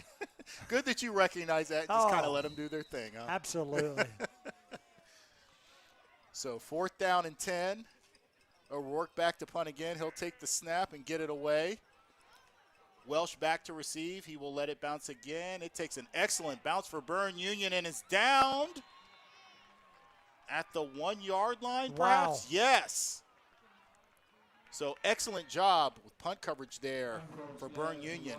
A 50-yard punt with no return. How Yeah. about that? Wow. Well, now you got to be real smart Yes. because the momentum has been to Fisher's Catholic's way this quarter pretty much. And with one timeout, I don't know if I just take Why? a knee, or I guess you can't take a knee at the 1 yard line, but just sneak it to No, get it out just of the end zone. run the quarterback and, sneak. just- And Berne only has one timeout. yeah. But, I mean, I would play it out to the end if I'm coaching. Yeah, I get, you run a 'cause you play, don't you never know. Yeah. Mm-hmm. Especially first half, Is he going to be in the shotgun? He is in the shotgun. Wow. Oh, yeah, that is. See, that So it looks like snaps. they will be running some sort of play. That is Wilkinson will look to his right, and he'll shovel it just ahead.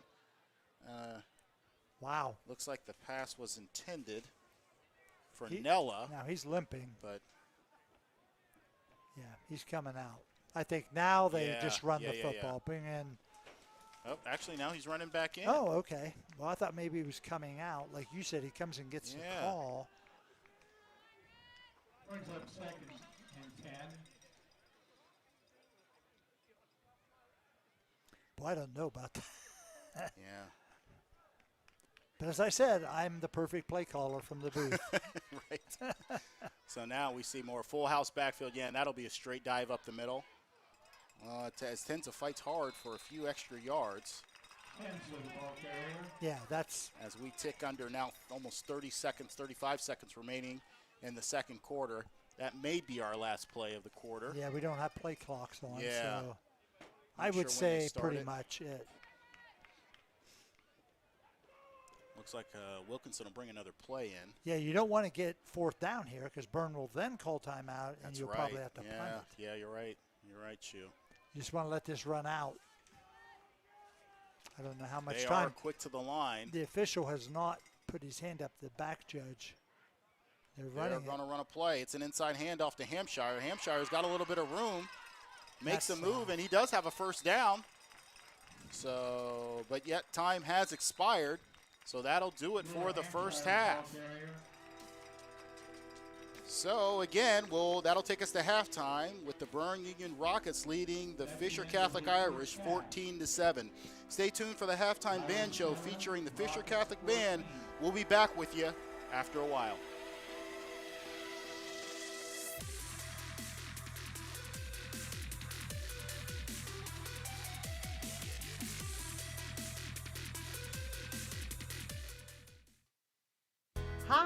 I'm Missy Deaver of the United Way of Fairfield County.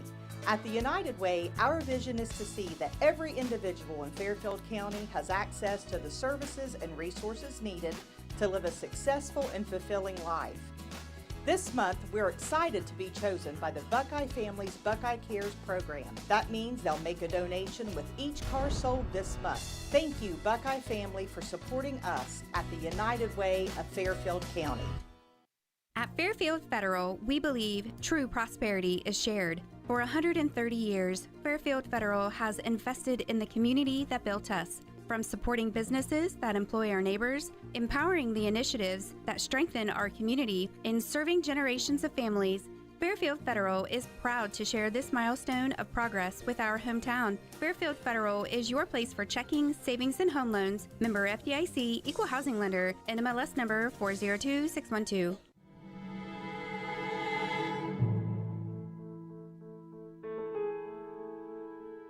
He was a little 32-week baby. All of the nurses took such good care of me that I decided to go to nursing school when I was a little older, and now I'm actually working alongside some of the nurses that actually cared for me when I had my son.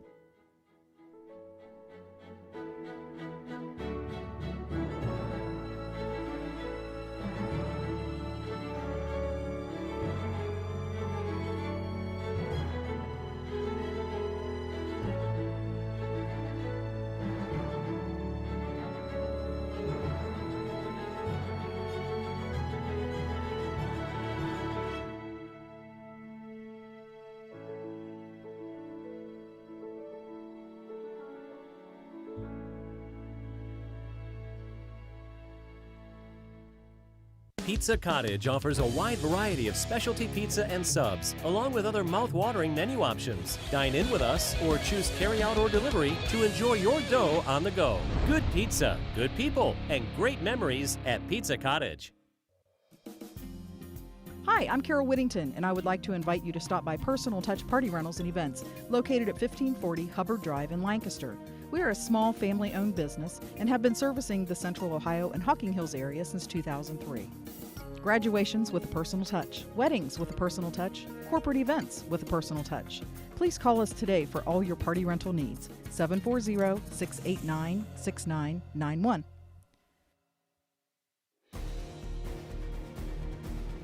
Buckeye Lake Marina is a full-service marina offering new and used boats for sale. Brands like Bennington, Crown Line, South Bay, and Chaparral. They also do boat service, canvas repair, and custom boat covers, and they sell ethanol-free recreational fuel. Located in Millersport at 2920 Canal Drive, 740-467-2697. Online at BuckeyeLakeMarina.com. Greetings from Fairfield DD. As we embrace the back-to-school season, we welcome the arrival of autumn and our cherished fall customs. Join us for Football Friday nights and the county fair. While you revel in the colorful season, let's also reflect on the positive changes we aspire to witness. At Fairfield DD, our goal is to foster a vibrant community where individuals lead lives of greater independence and make meaningful contributions. Follow us on Facebook or Instagram to discover more about our unwavering commitment to the community.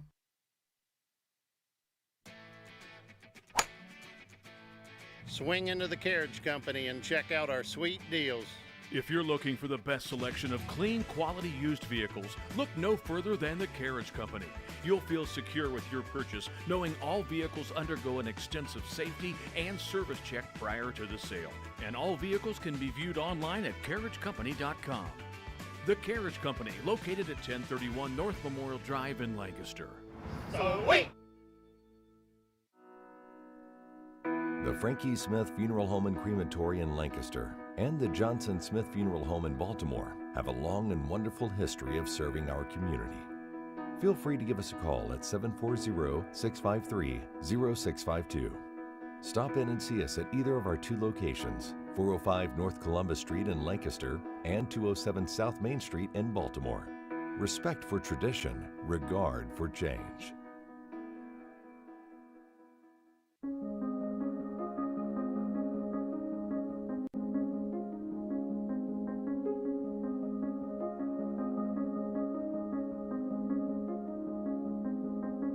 Clear Sky Rehabilitation Hospital. Our values and beliefs guide every decision we make, truly reflecting who we are at the core of our hospital. We are passionate about providing superior, personalized rehabilitative care. Our patients are our priority. Our staff goes above and beyond normal service expectations. Their training, knowledge, and expertise allow them to provide specialized quality care to our patients so they can recover to their highest levels of independence possible. When our patients come through our doors, they're limited in their abilities, but our goal is to help them return home quickly so they can get back to doing what they love.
Thank you for your support, and go Irish!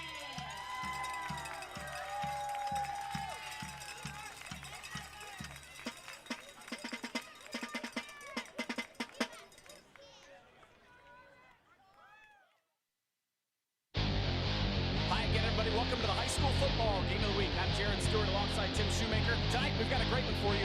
The Blue Carroll Bulldogs host a great week of practice. Even in the rain and the weather, we had a great week of practice. Schneider, lots of running room to midfield. He's gone. Ryan Schneider down the near sideline for a touchdown for the Aces. We have a hold on the offense, number 20. That penalty will be declined. They'll bring up fourth down. We're going to give you this game ball here because you're a Tiberios fan of the game. And thanks for being here, Jacob. Thank you. The Polar Bears are your OAC tournament champions. First time since 2009. What an exciting finish for the Ohio Northern Polar Bears.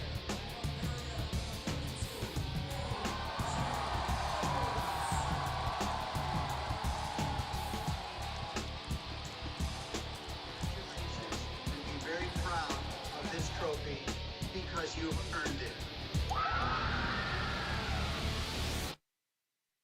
IVP Sports presents the Buffalo Wild Wings High School Football Game of the Week.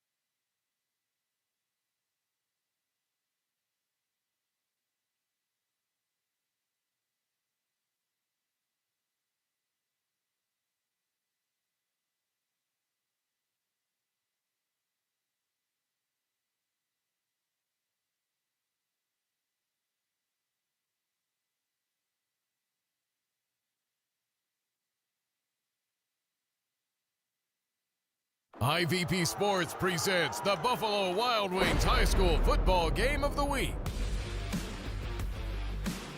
Also brought to you by Fairfield Medical Center, North Body Shop, Fairfield Federal, the Frank E. Smith Funeral Home, Pizza Cottage, the Carriage Company, Fairfield County Adam H., the Savings Bank, Sheridan Funeral Home, Personal Touch Party Rentals and Events, Buckeye Lake Marina, the Pink Cricket, Clear Sky Rehabilitation Hospital, Fairfield DD, and Buckeye Toyota.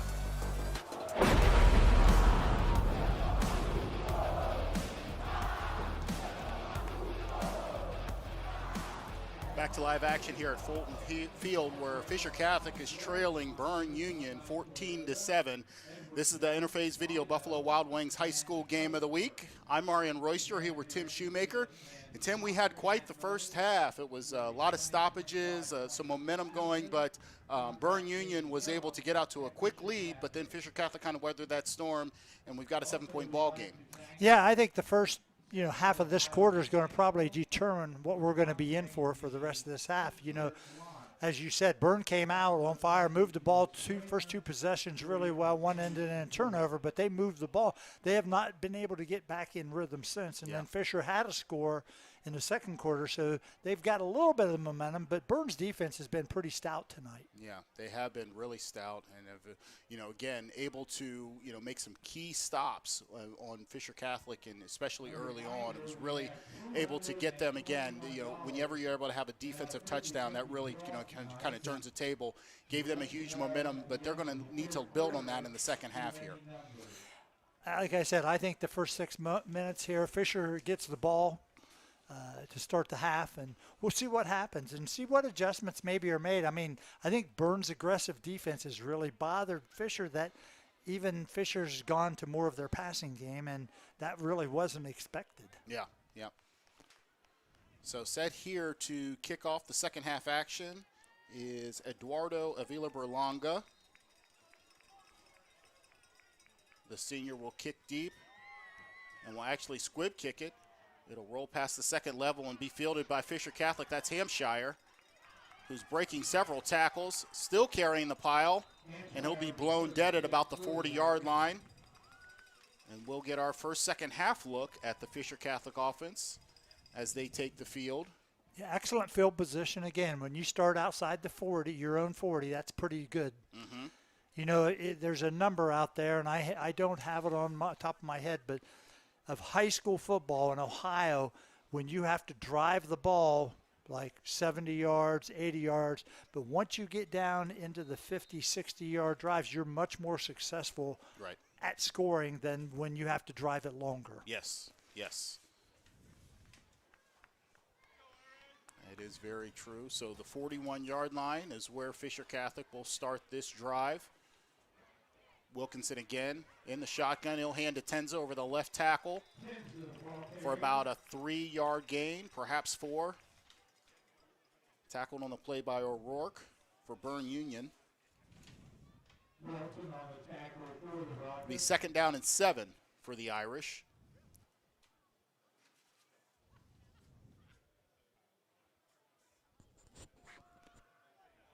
We have a different quarterback on the field, Jacob Marion. Welsh. Yeah. We'll call that play in the huddle.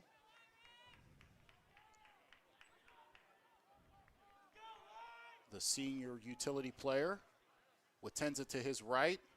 He'll fake the handoff, but is stopped in the backfield by number 18, Bryson Stoneburner. Nice play from his defensive end position to bring him down for a loss. Yeah, there's not been a lot of production on the inside run tonight for the Irish. Yeah. Burns done a great job defensively. Continues to get penetration on that Fisher Catholic offensive line. And again, that's something we haven't seen a whole lot this season. They've been a very stout group, but Berne Union just had the right amount of pressure and been able to beat them from the point of attack.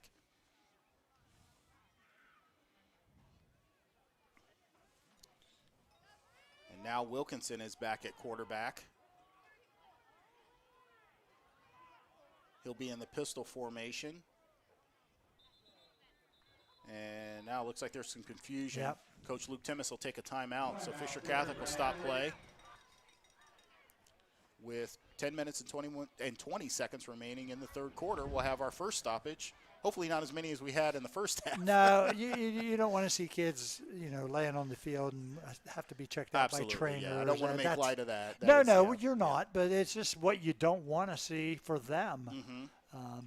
Plus, we had a lot of balls in the air, and you have incompletions, then you have timeouts. It just sometimes just doesn't have the pace. And honestly, both offenses have not had rhythm. You're right. When the sport, in my opinion, is a very rhythmic sport, and when you're in it, like Berne in the early part of the first quarter, they were outstanding rhythm. It was a pace to it. There was confidence. And they haven't gotten that back. And Fisher had a little bit in the second quarter, but Berne has really thrown them off of that this whole game, in my opinion. Yeah, they really have. They're aggressive defensively, as I said. They're traditionally that way, and especially when they know that Fisher's pretty much run-oriented. Here comes some more back pressure. to live action. This is 3rd down and 10. Wilkinson will roll to his right. Ball is tipped, caught, and then it falls incomplete. It was first tipped by a Rocket. Then bounced off, looks like Luke Carnes, or excuse me, I'm sorry, that was Joey Ellis intended for us. We watch here on the replay. Watch here. You got tipped by the defender. It's Hampshire. Wow. Almost caught there by Hampshire, but Yes. then knocked down again. So 4th down and 10. So the punt unit will be on for Fisher Catholic. Ellis back deep to punt. O'Rourke to receive for Berne Union. Ellis gets a high punt away, and it's fair caught by O'Rourke. At about the 33-yard line. And that's where Berne Union will take over 1st and 10 with 10 minutes and 8 seconds remaining in the third quarter. Okay, so Burns' defense passed the first test. Now we'll see what Fisher can do. We will. It's they again, that big tackle for loss on 2nd down was really huge. Yes. Able to stop that momentum, and as we talked about earlier, when Fisher's offense gets behind the sticks, just kind of leaves them in a tough lurch there, but able to get a punt away, and Berne Union will now take over. Carson Kiger, sophomore, takes the shotgun snap. He's going to direct run, breaks the tackle, gets out to the right side, and has a little bit of room. He's got a first down. I see a flag. And there is a flag on the play. Generally not a good sign, usually holding offensively. Yeah, might be holding downfield. Yeah. From the spot of it, looks like. Holding. Offense number 34, 10-yard penalty from the spot. Repeat, first down. Now, back in your day, they didn't call the number. They didn't know.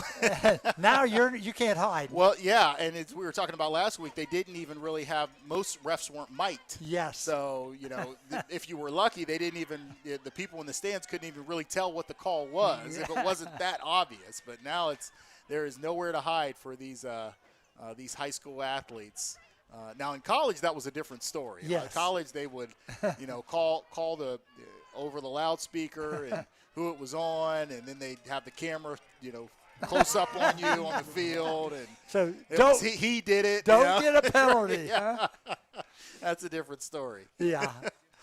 So that'll be 1st and 17. The snap is bobbled, but then picked up by Kiger, and he turned a potentially very negative play into about a 7-yard gain. Back to the original line of scrimmage. Sometimes those kind of plays where there's a bobble or pause makes big plays happen. Yeah. Yep, just kind of creates the timing as we watch the replay. He's lucky it kind of bounced right up. And O'Rourke had to jump over him there. Otherwise, that could have been really bad. Nice agile play. Yeah, by Ashton O'Rourke. Because had he run into the quarterback on that would have been really tough. And O'Rourke will get the jet sweep on this one. He's got some room. And he's across the 50, over to the 40, and down at the 30-yard line. Pushed out of bounds by Joey Ellis. But he's got a sizable gain, but there's another flag on the play back at the line of scrimmage shoe. Penalty flag on the play.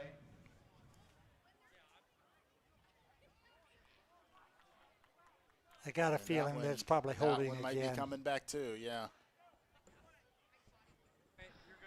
Holding, offense number 18, 10-yard penalty, previous spot, repeat, second down. Yeah, that's a rough one. That's Bryson Stoneberger. We'll see if we can see it here on the replay. I didn't see a whole lot there, but as we see. Oh, yeah, they called 18, but it might have been 34. Generally, when you try to get outside and the defense tries to cut off the sideline, that happens a lot. Right. And that's tough for skilled players. Those offensive linemen are used to, the technique that really goes with that. But, you've got to learn when you're blocking out wide. If that guy gets around you, just let him go. Yes. It's better to just have him make the tackle down the field and to get called for a 10-yard penalty. Now we're back to live action, play action here. Kiger will try incomplete pass. That's high. He got took blasted. A shot. Yeah, he did. Took a shot in the backfield, but he is up. Pass was intended for Dylan Cornell. He was down as well as he limps off. And Berne Union cannot afford to have any more injuries. That is not a good sight. No, that's why every coach, it seems like I talked to after week 5, trying to build depth. Yes. Because stuff happens. Yep. It's a long season, and sophomores and juniors have to step up because they're going to have to play. Got to get the young kids ready to play. You're Yep. exactly right, Shu. So 3rd down and 20. 8:15 remaining in the third. Kiger this time in the pistol. Quick pass out to the right. That's complete to O'Rourke. He'll pick his way, but there's not much there. Give him maybe a 1-yard gain. That'll bring up 4th and a mile. And Berne Union's going to have to punt the ball back to the Irish. Yeah, that whole drive just blew up with the penalties. I mean, you can't have 20 yards. That's two, two of them back to back, especially wiping out big gains like that. Just tough no to way. overcome.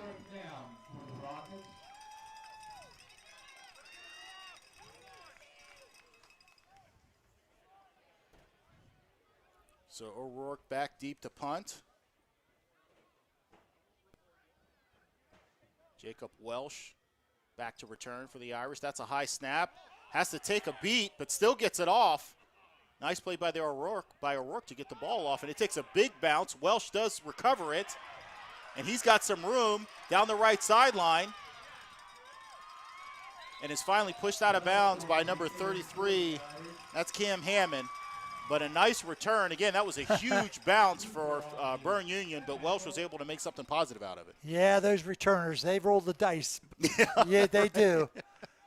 I mean, it's fun. It's it's like playing in your backyard, you know, the side yard. But, wow.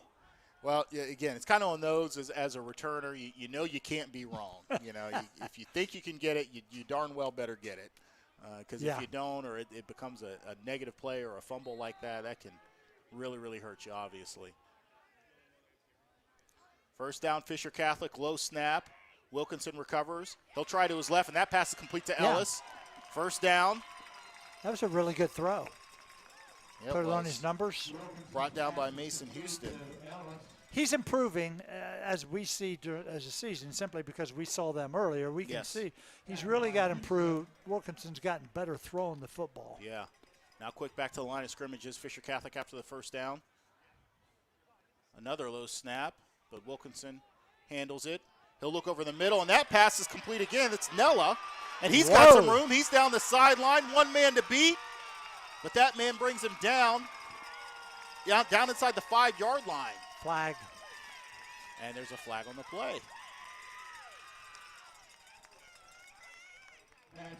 And Nella needs to be helped to his feet. Looks like he may be a little dinged up. As we'll wait to hear what that call is. Holding. Offense number 74. 10-yard penalty, previous spot. Repeat, first down. Yet another hold, Shoe. That seems to be the call of the quarter so far. We'll see it on the replay here. I can't really tell in that bunch. Yeah. Who knows? Great pass over the middle there, and Nella turned it into a big play, all for naught. Showing some speed. Great looking replay, though, and we'll take a minute to remind you that tonight's replays are brought to you by the Pink Cricket Restaurant, where strangers don't remain strangers for long and company is always welcome.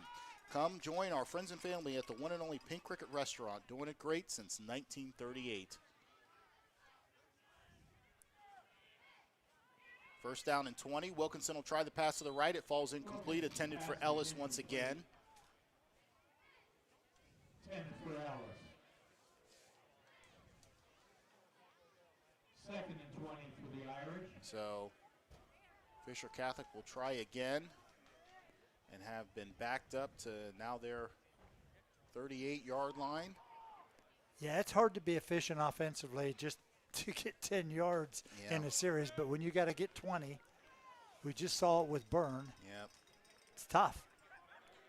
And haven't heard much of Sam Tenza since the first couple drives there, Shu. No. He's lined up to the right of Wilkinson. Low snap, they'll try the pass again. And he'll just try to get it away, but it is caught. Break War.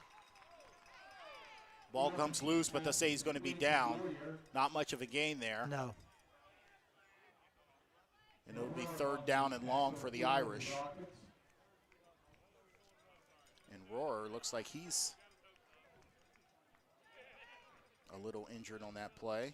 Guy's leg's taken out pretty hard there. Yeah. See here on the replay. Yeah. Now, here's a better job. What you talked about in the first half is the contain's better. Yes. Yep. That linebacker's doing a great job of scraping off of that end and being in the quarterback's face as he tries to turn the corner there. So third down and 20. Now escapes to his left is Wilkinson. He'll try the deep pass. It falls incomplete, almost intercepted by Ashton O'Rourke.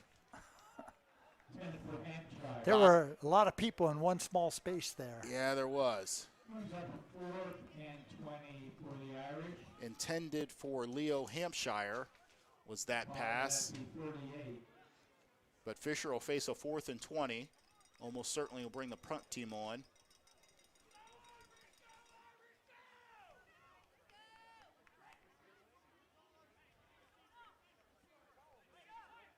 They need an 11th man, I think. Yeah, Fisher is looking to the sideline for the correct personnel. And again, we don't have a play clock here, but it's got to be winding down. Pretty close. There he goes, his hand up. Hand is up. See if they get it off. They do. Welsh almost has that one blocked, but it's a high over-in punt. Fair caught by O'Rourke at the 38-yard line. Well, Berne will take back over. 5 minutes and 36 seconds left. And Berne will get another crack at it. No scores yet this half. Berne Union still leading Fisher Catholic 14-7. Marion Royster and Tim Shoemaker here, bringing you the Interface Video Game of the Week.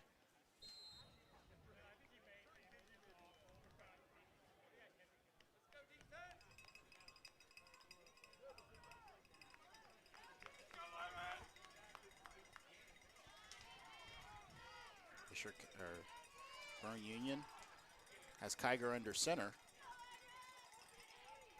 Straight handoff around the left side. Looks like that was Mason Walton, excuse me, for a 1-yard gain. Bring up second down for the Rockets.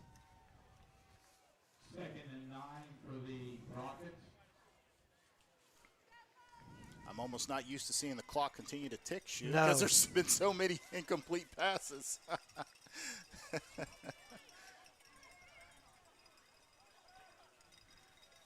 This time Kiger in the shotgun. Walton to his right, but Kiger runs straight ahead, now bounce it left, and run over a Fisher defender for a first down.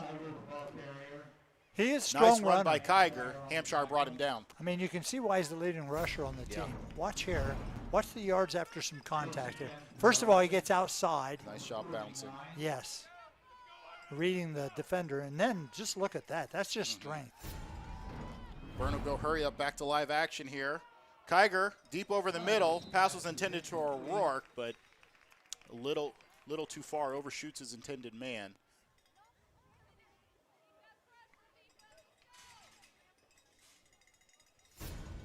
And Kiger, as we look at him here, he's a big kid, Shoe. Yes. You can kind of see there the impact that he brings when he's running the football.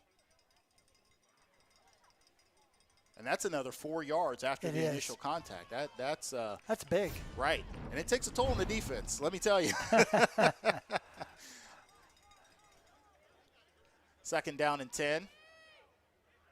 Kiger with the hard count. Fisher thought there was movement, but there was no call.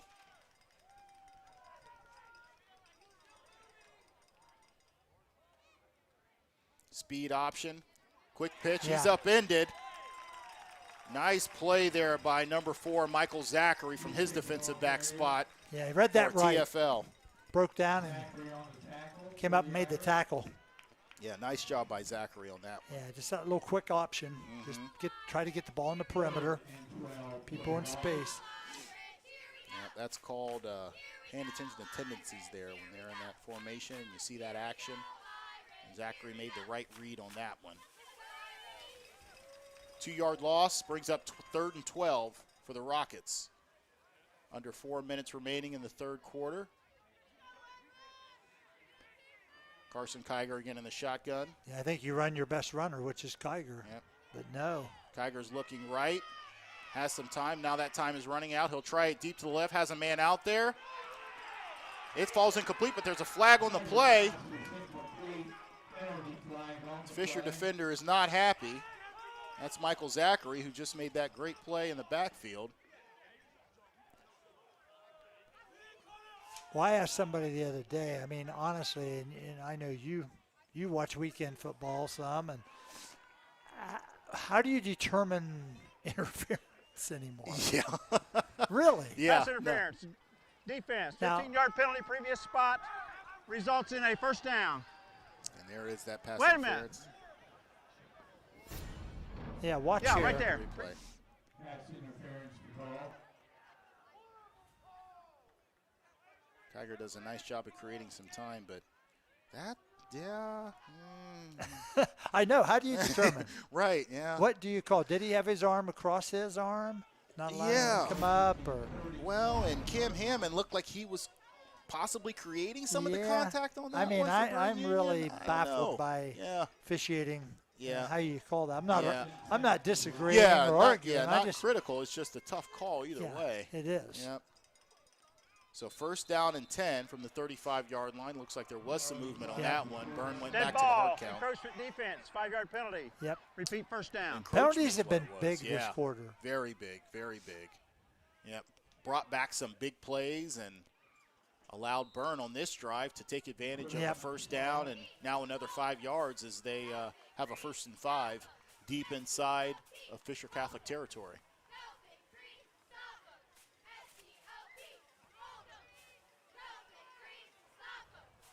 Tiger shotgun again. Yeah, just a Tries power the run. right side, and he has got a head of steam, has a first down and some. Pushed out of bounds by Hampshire, and there's a late flag on that one. Hampshire looked like he was wanting a call. I'm not sure. Some activity after the play, perhaps. Looks like it's against Berne. Yeah. By the initial signal. Must have been something verbal. Yep, verbal or we'll see here.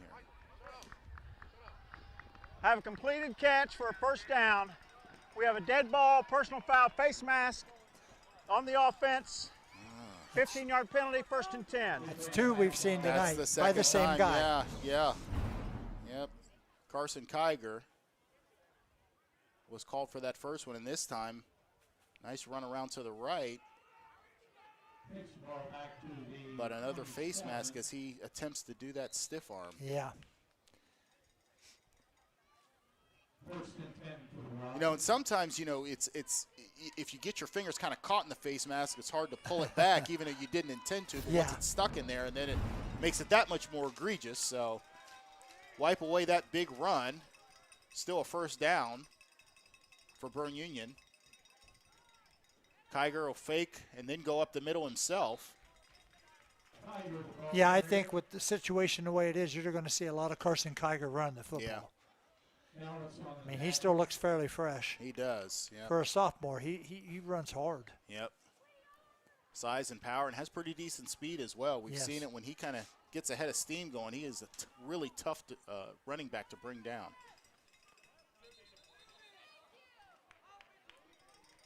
Another stoppage, flag on the play.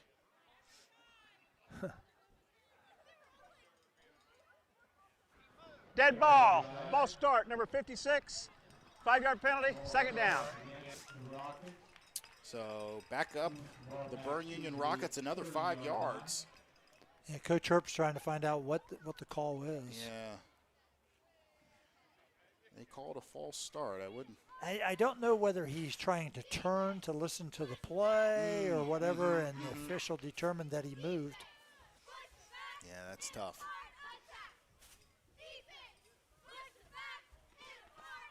So 2 minutes and 55 seconds remaining in the third quarter. Berne will face a 2nd and 12. 2nd and 12 for the Rockets. Ball on the 29-yard line.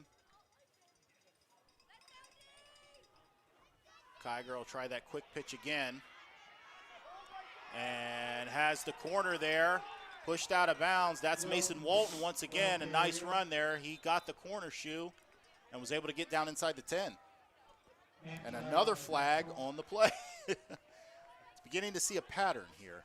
Yeah, it's about every play right now. Yeah. But if they're committing the penalties. Yes. It's probably a hold. Holding, offense. 10-yard penalty from the spot. Repeat, 2nd down.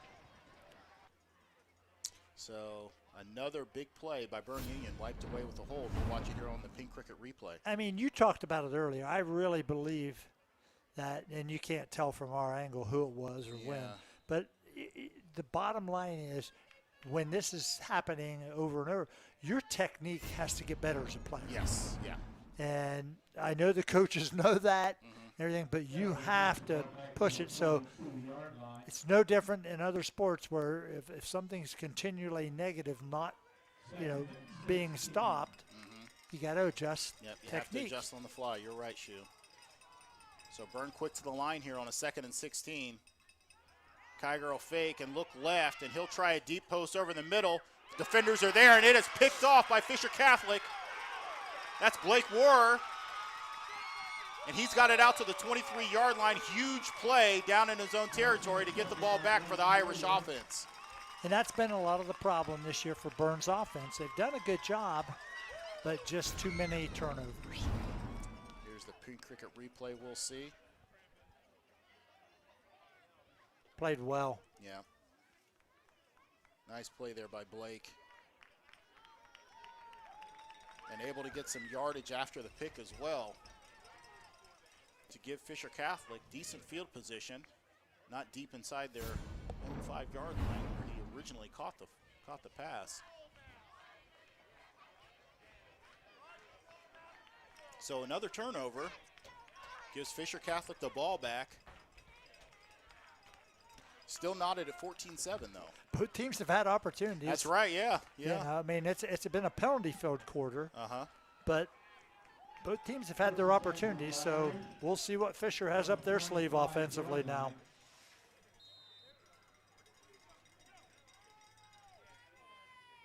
First down and 10. Wilkinson again at quarterback. He'll give to Tenza. Tenza runs into a lineman, but scoots out for another 3 yards.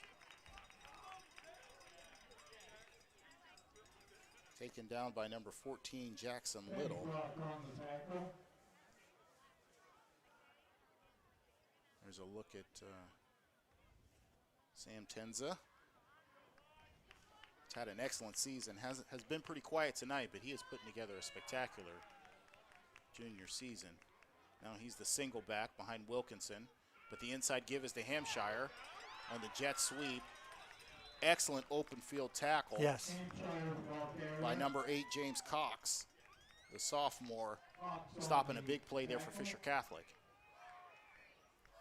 Yeah, 3rd and 4, big play, as we've said all night. These third downs, the conversions are big. Yes.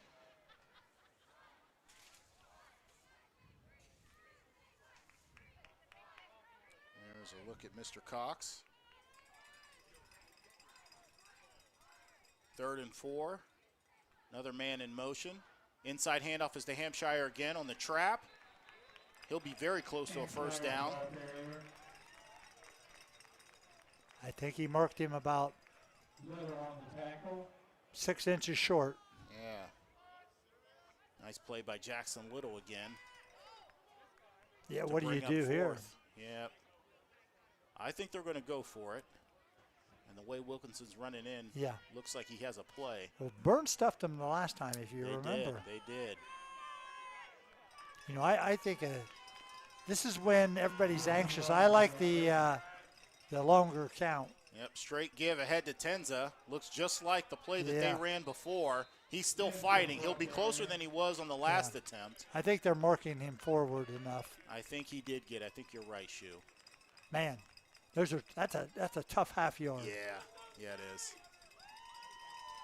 Tough for that Fisher Catholic offensive line to get pushed, but they did on that one just enough to get a first down for the Irish. And that'll bring us to the end of the 3rd quarter for your Buffalo Wild Wings high school game of the week. Berne Union still leading Fisher Catholic 14-7. Well, Marion, even though there's been no points added on the scoreboard, let's say tonight's second half scoreboard sponsor is Pizza Cottage, now with 2 locations in Lancaster at West Fair Avenue and East Main Street. Pizza Cottage, always using the finest ingredients, treating their customers and employees like family, and always giving back to our community.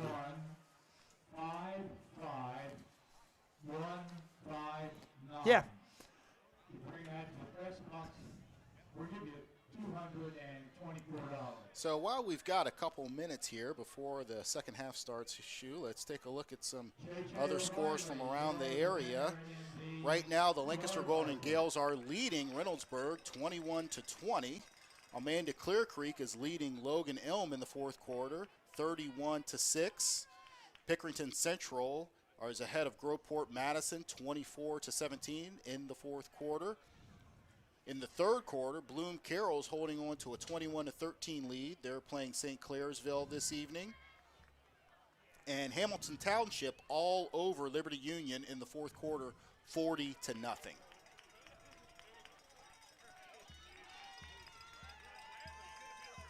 Back here at live action here. First down and 10, Fisher Catholic. Give will be to Tenza. He'll pick his way through the middle. Brought down by Dylan Finneyfrock after about a 2-yard gain.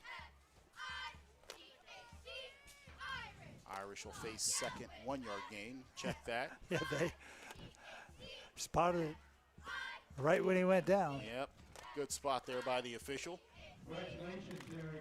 Tell you, Berne's done a great job. If this was their goal and to not let Tenza get loose, they've done a great job defensively. It's given them a chance to win the game. Yep. Tenza is the lone setback. Couple fakes as Wilkinson rolls to his right. He's looking downfield, just over the line of scrimmage, intended for Tenza. Falls incomplete and was almost picked off. Bring up 3rd and 9 for Fisher Catholic.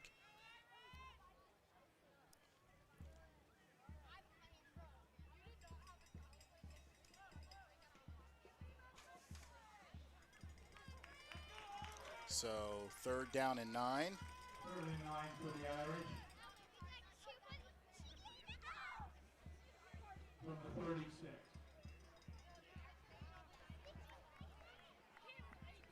So Wilkinson will look to the sideline for the play. Out of the shotgun, he'll look straight back.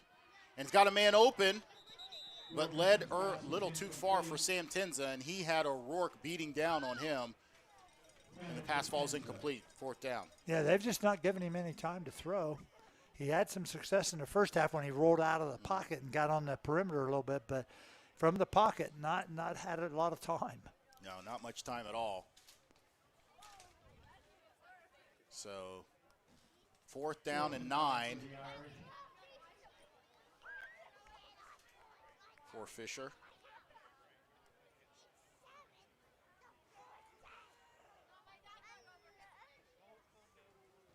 Back deep. Oh, and that's almost blocked. But the ball is away. Wow. O'Rourke was under it, but he lets it take a bounce. It takes a Fisher Catholic bounce and is down at the about the 24-yard line, where Berne Union will take back over. 11 minutes and 2 seconds remaining in the fourth quarter.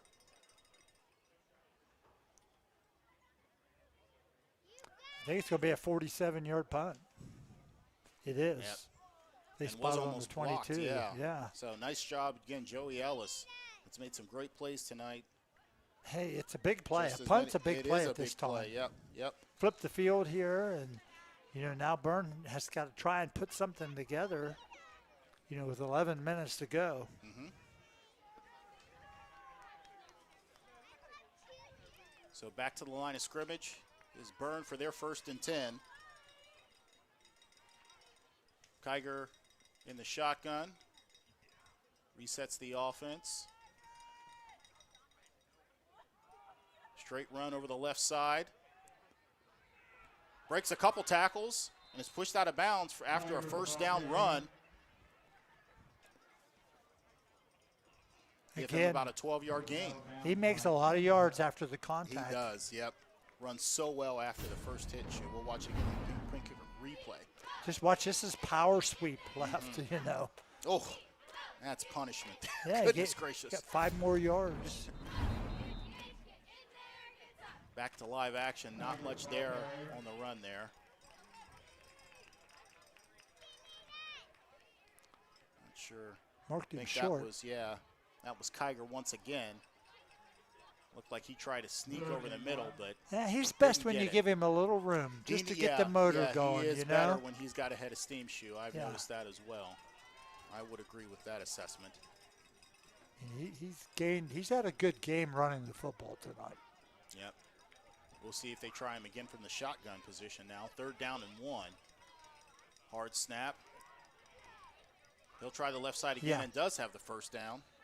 You know, that's the same thing. He's in motion. Yep. He can kind of read it. He does a pretty good job of keeping his head up and seeing where he needs to go. And, you know, it's first, you know, now the clock starts to become a factor here before too long. Berne Union will move the sticks. And we'll see if they do try to bleed some clock, clinging to a 7-point lead. Well, anytime you can, you know, get first downs by rushing the football with the lead, that's a really positive thing for your team.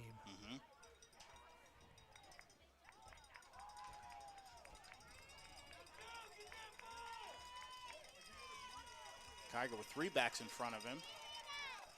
He'll follow 2 of them, Finney Frock being 1, but doesn't get much. Ball's Goes to loose. Fisher Catholic defenders, knocks the ball loose. And that's going to be Fisher Catholic's football. Turnover. Another turnover for Berne.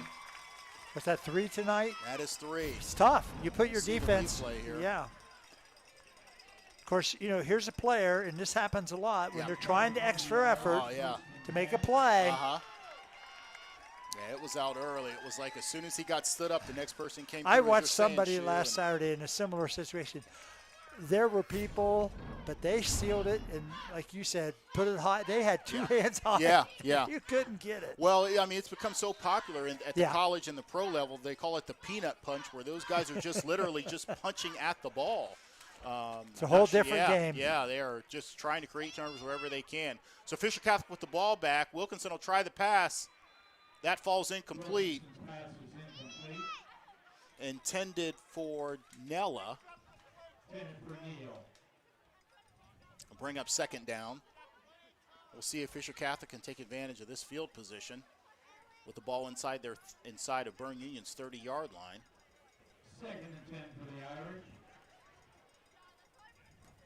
Wilkinson bringing the play in there.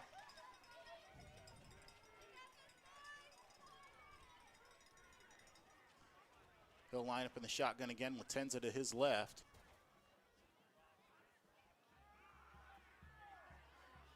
Looking deep over the middle, high pass. And it looks like there might have been a scrum there. Was that intercepted? No, it was caught. Pass was complete. Joey Ellis on the reception. Nice job there, bringing it out of the scrum. Let's see that. I'm like Yeah. you. He threw it into a lot of traffic. He zipped it pretty good. Oh, it was tipped by the offensive player. Oh, my gosh. I thought that was caught by Jackson Wow. Little for Berne No, he- Union. he yeah, came he just away took it with away it. from him. Wow, what a play by Joey Ellis. First down at the 11-yard line. Wilkinson's looking over the middle now. That one broken up by O'Rourke. Another dangerous pass, but falls incomplete. 2nd down and 10. Well, they're coming with pressure. They brought the linebackers that time, but the corners and the safeties are up tight. And, you know, you've got to find some way to get maybe something not far on the perimeter, but outside where you can maybe get some room to get into the end zone. Yeah. I mean, you've got 3 downs here from, what, the 11-yard line? Yeah, they had some success with Hampshire on that jet sweep, but it Yes. looks like we won't see it here as Wilkinson's again in the shotgun. Straight drop back, and he's got some pressure. He's going to Yeah. go down. That is Mason Walton making a big play in the Untouched. backfield. Came unblocked. You're right, Shu. We'll check that again here on the replay. Just no chance. Unblocked. Yeah. Screaming off the corner. They are just aggressive. They are not going to let you dictate. Well-timed blitz, and Wilkinson just didn't see it coming from his blind side. So that is a huge sack to bring up 3rd down and 20 and make what would have been a reasonable attempt, a very difficult one for Fisher Catholic. They've got to get down to the 2-yard line to convert a 1st down. They'll try on a pass. Wilkinson will look, and he's got pressure again, and he's going to go down again. Another sack. This time, it's number 56, Aiden Long, taking down Wilkinson again for a huge sack. It's just Berne's defense. You got to say kudos to them. Absolutely. From start to end here, they've really done a fantastic job. See here again on the replay. All the penetration.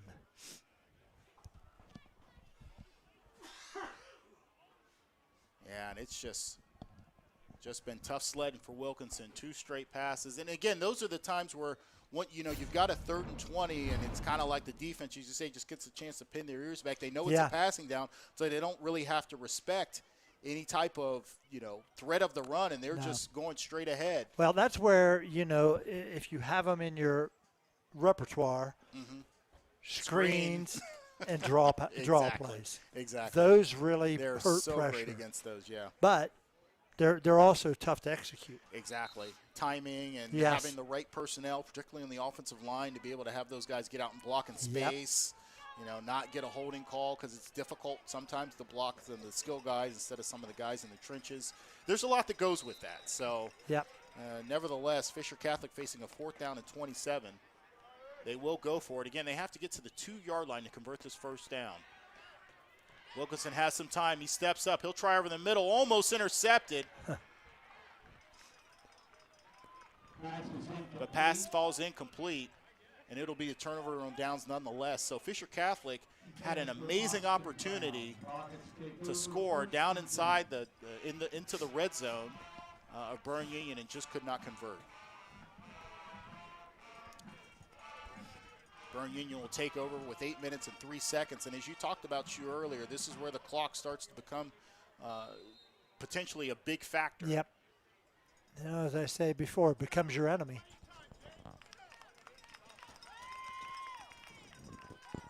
It's been a slugfest like we thought. Been a battle. Yeah, wouldn't have thought that after the first couple minutes. But nevertheless, here we are. Kiger will do the quick pitch again to the left side. That was Finney Frock that took the pitch. Looks like he got a couple yards. Yeah, defended pretty good right there. Yeah. Yep, they've done a pretty good job on that play specifically since they were gashed on it a couple times there in the first quarter. Yeah, Burns had some success getting that play out there and getting to the flat with it. And the last time they had success, they had a holding, and so, you wonder how much you're going to go back to it. Bring up 2nd down and 10. 7:23 left in the 4th. Man in motion, Kiger in the pistol, bobbles the snap, and then just goes straight ahead where a host of Fisher Catholic defenders are waiting for him. They'll bring him down. Very short gain for Kiger on that one. Stop by the interior of the Irish line. Crucial 3rd down here with the clock ticking under 7 minutes remaining. 3rd and 10 for the Rockets.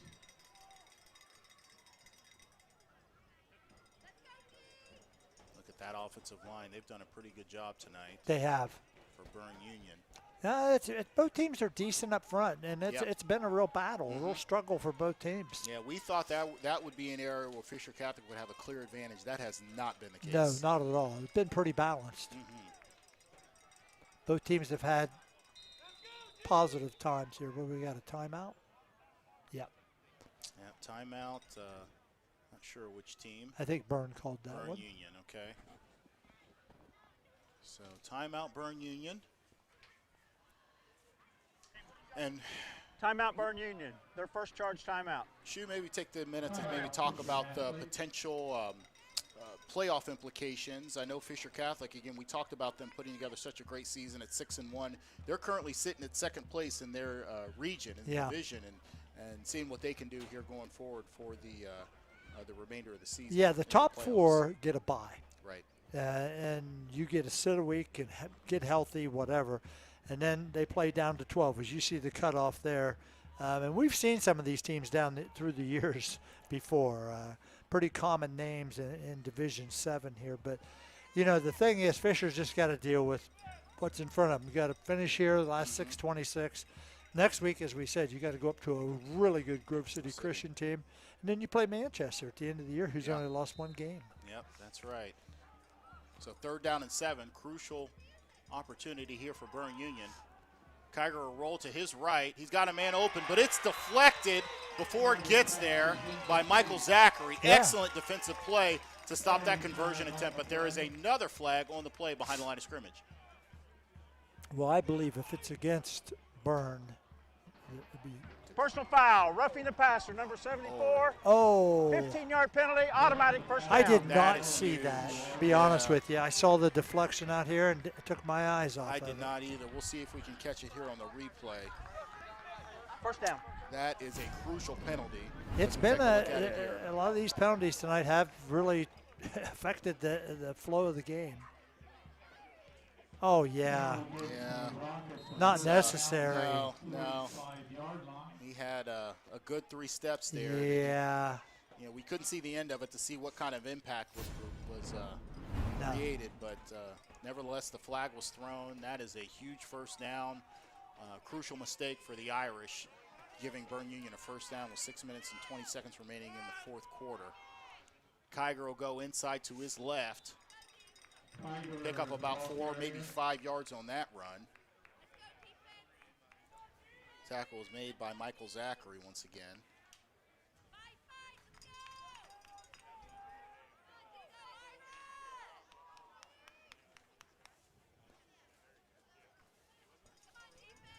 Second down and 5. Second and 5 for the Rockets from the 50-yard line. Yeah, this extra first down is going to change at least a couple minutes at the minimum and maybe more off the game. Berne looks to the left, get the play call. Timeout again, And Berne. will take another timeout. Well, they're not taking them home tonight. No. They No, are they're saving. not. They are not saving them. So, and that's okay. Yeah. I mean, the bottom line is in sport, and I always believed in these 2 words: no confusion. Know what you're supposed to do. Try at your best and go from there. You should not be confused what's happening. Especially at this phase of the game. Oh. You know, it's such a tight game, and we've seen how mistakes have been such a crucial part. Killed drives, took big plays, you know, off of the board. So making sure that you're lined up right, in the right formation, everybody knows what they're doing. You got to make sure you have it Yes. here. You don't have another penalty that can stop this drive. I mean, it's week 8. So you got to make sure, and they are playing young players. Both teams, as we talked about, developing depth. Those are young players that are doing that. They've not been in these situations enough that you can just put them out there and they know what they're supposed to be doing. Yep, that's very true. So after that timeout, Berne Union will come up for a 2nd and 5. Carson Kiger shotgun, low snap, but he fields it. Looking quick to his left. The pass is high and incomplete. Intended for Dylan Cornwell. Well, now you got to punt the ball. You know, you're ahead. You got it. You're at the 50-yard line. I think you put the team that's it's 3rd down. Yeah. Okay, my fault. Down, yeah. I was thinking it was 4th down, but. Well, now you try to pick it up however you want to do right, that. yeah. I would bet the ranch of Kiger's running the football. Yeah. I would, and it's probably 4-down territory. Yeah, there's power depending on how sweeps. close he gets, yeah. You know, I wouldn't give Fisher anything easy, though, if I'm coaching. I mean, I'm thinking I make them drive the field. Yep. Oh, and it looks like we had a receiver jump off sides. Dead ball, false start offense, 5-yard penalty. Repeat the down. Those are the tough ones. And this is why coach's hair is gray. Seriously. Nothing personal, but it makes your hair gray. Yeah. It does. And that's tough. That's tough. I did that one time in my career, lined up wide. Because sometimes you just kind of get to lean in and you want to, you know, everybody says, how can you go offside? You're looking right at the football. It's so crucial that you want to get off the ball, you know, that much quicker. But, you know, it doesn't help if you leave a little bit early. So. And no. So now 3rd down and 10. Play action pass. Kiger's looking deep. He's got a man open, and it is complete. Yeah. Excellent catch there by Ashton O'Rourke to convert that first down. Huge play for Berne Union. They have not had a lot of success throwing the ball, believe it or not, tonight. But watch here.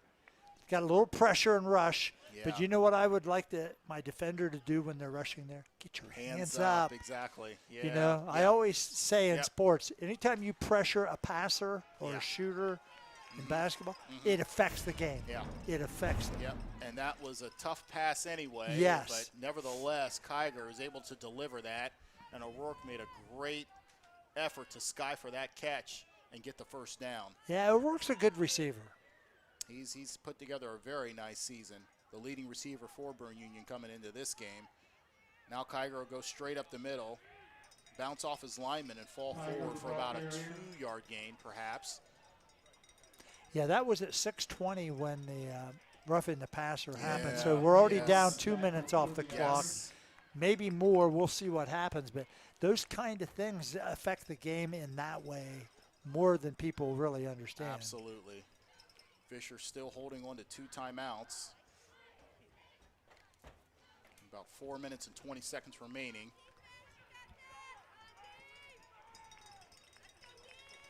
Second down and 8. Finney Frock is lined up to the left of Kiger in the shotgun. Quick pitch, but it's a low one.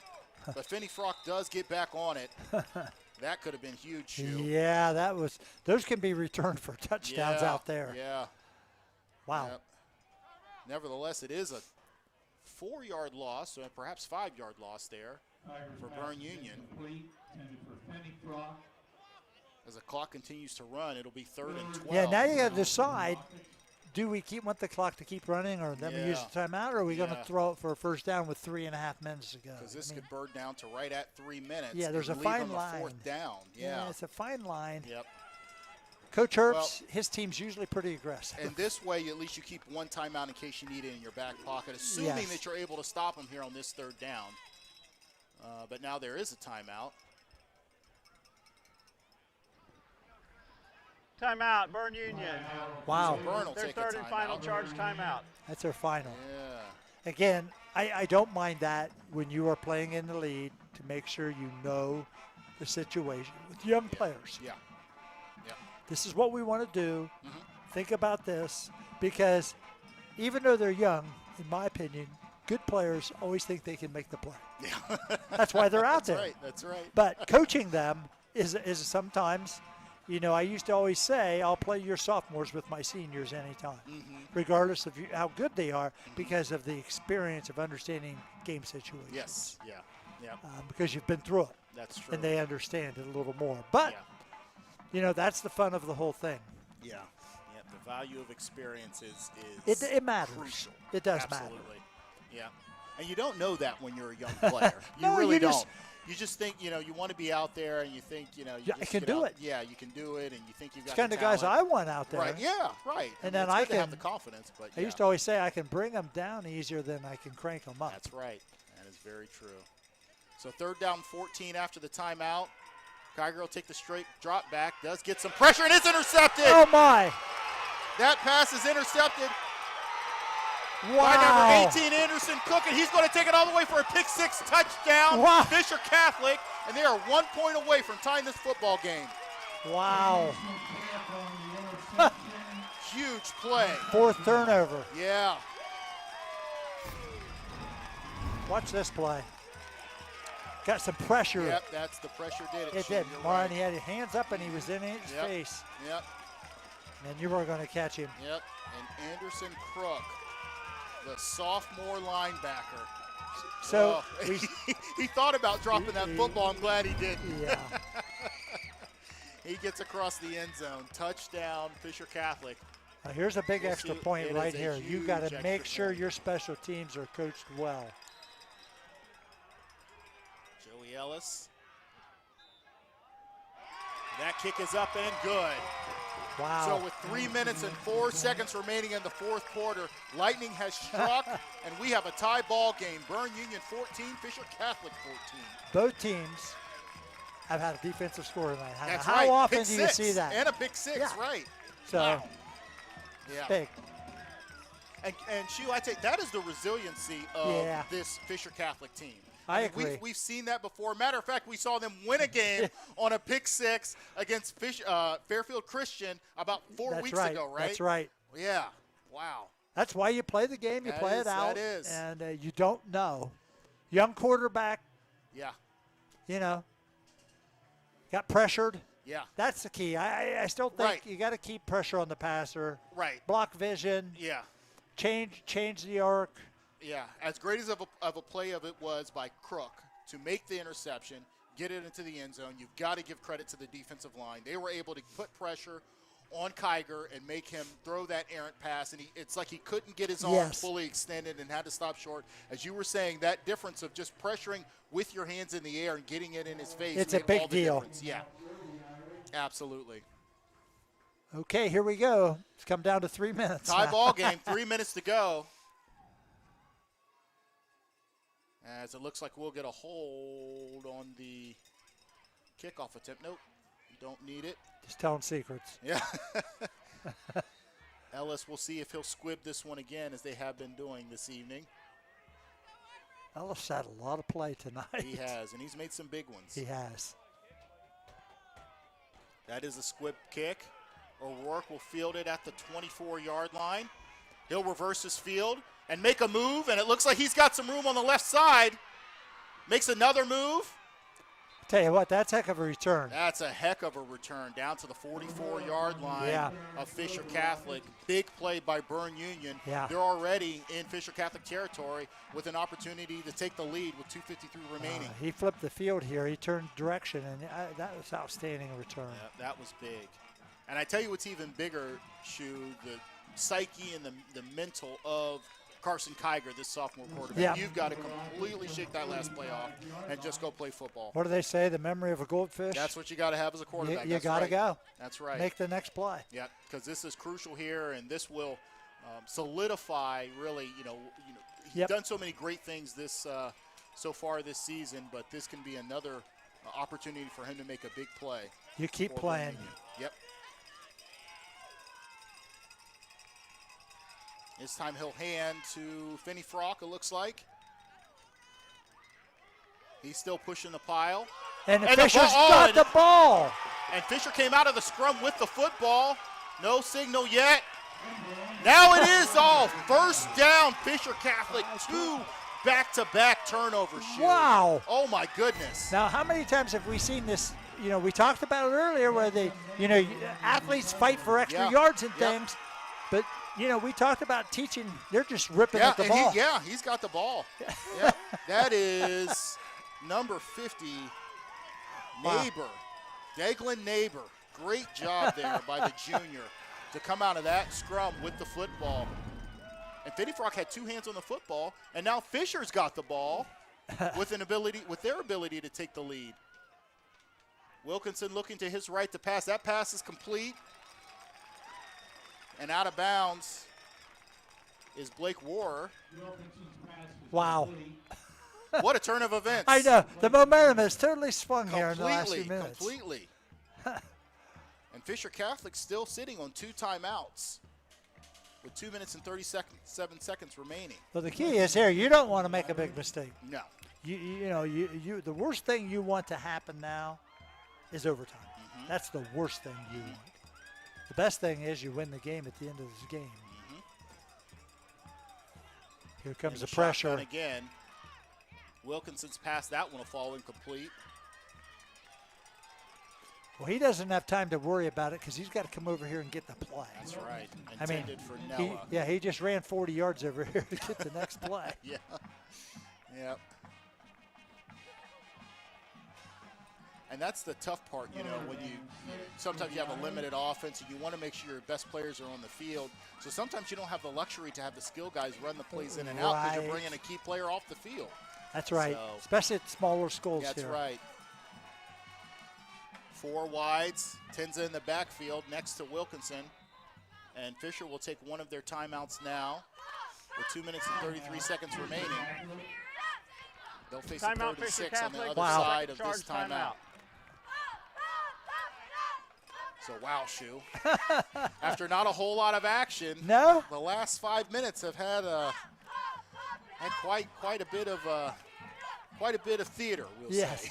Yeah, the third quarter, the defense is dominating. Sure, the offenses could not get anything going consistently, and Burns just turned it over. I mean, it's hard to win when you have 5 turnovers. That's right. I mean, the fact that they're even in the game is a credit to their defense. That's right. Their defense has been outstanding all night. Yeah, it has. It has. So it's always a challenge in every game. There are no 2 games, I used to say this, there are no 2 games ever exactly alike. because you don't know. And that's why they play the game. That's right. That's why I get excited that we get to come down and do these games. Yeah. I mean, you don't know. It's fun to watch. Now there's a stoppage in play. I don't think that he had put the ball in play. So they'll reset the football. You know how we used to play? I thought he was going to hand the ball to the defensive guy, and then he hands it to you and you snap it. Yeah. So big 3rd and 6 here for Fisher. Wilkinson in the shotgun. He'll hand on the draw to Tenza. Yeah. That's a heck of a call there, and Tenza's got room. He's he going to may score. go all the way. That's going to be a touchdown, Fisher Catholic. Sam Tenza. What I tell you. Takes it all the way on a draw. Screen or draw, right? That's right. That beats pressure. Yep.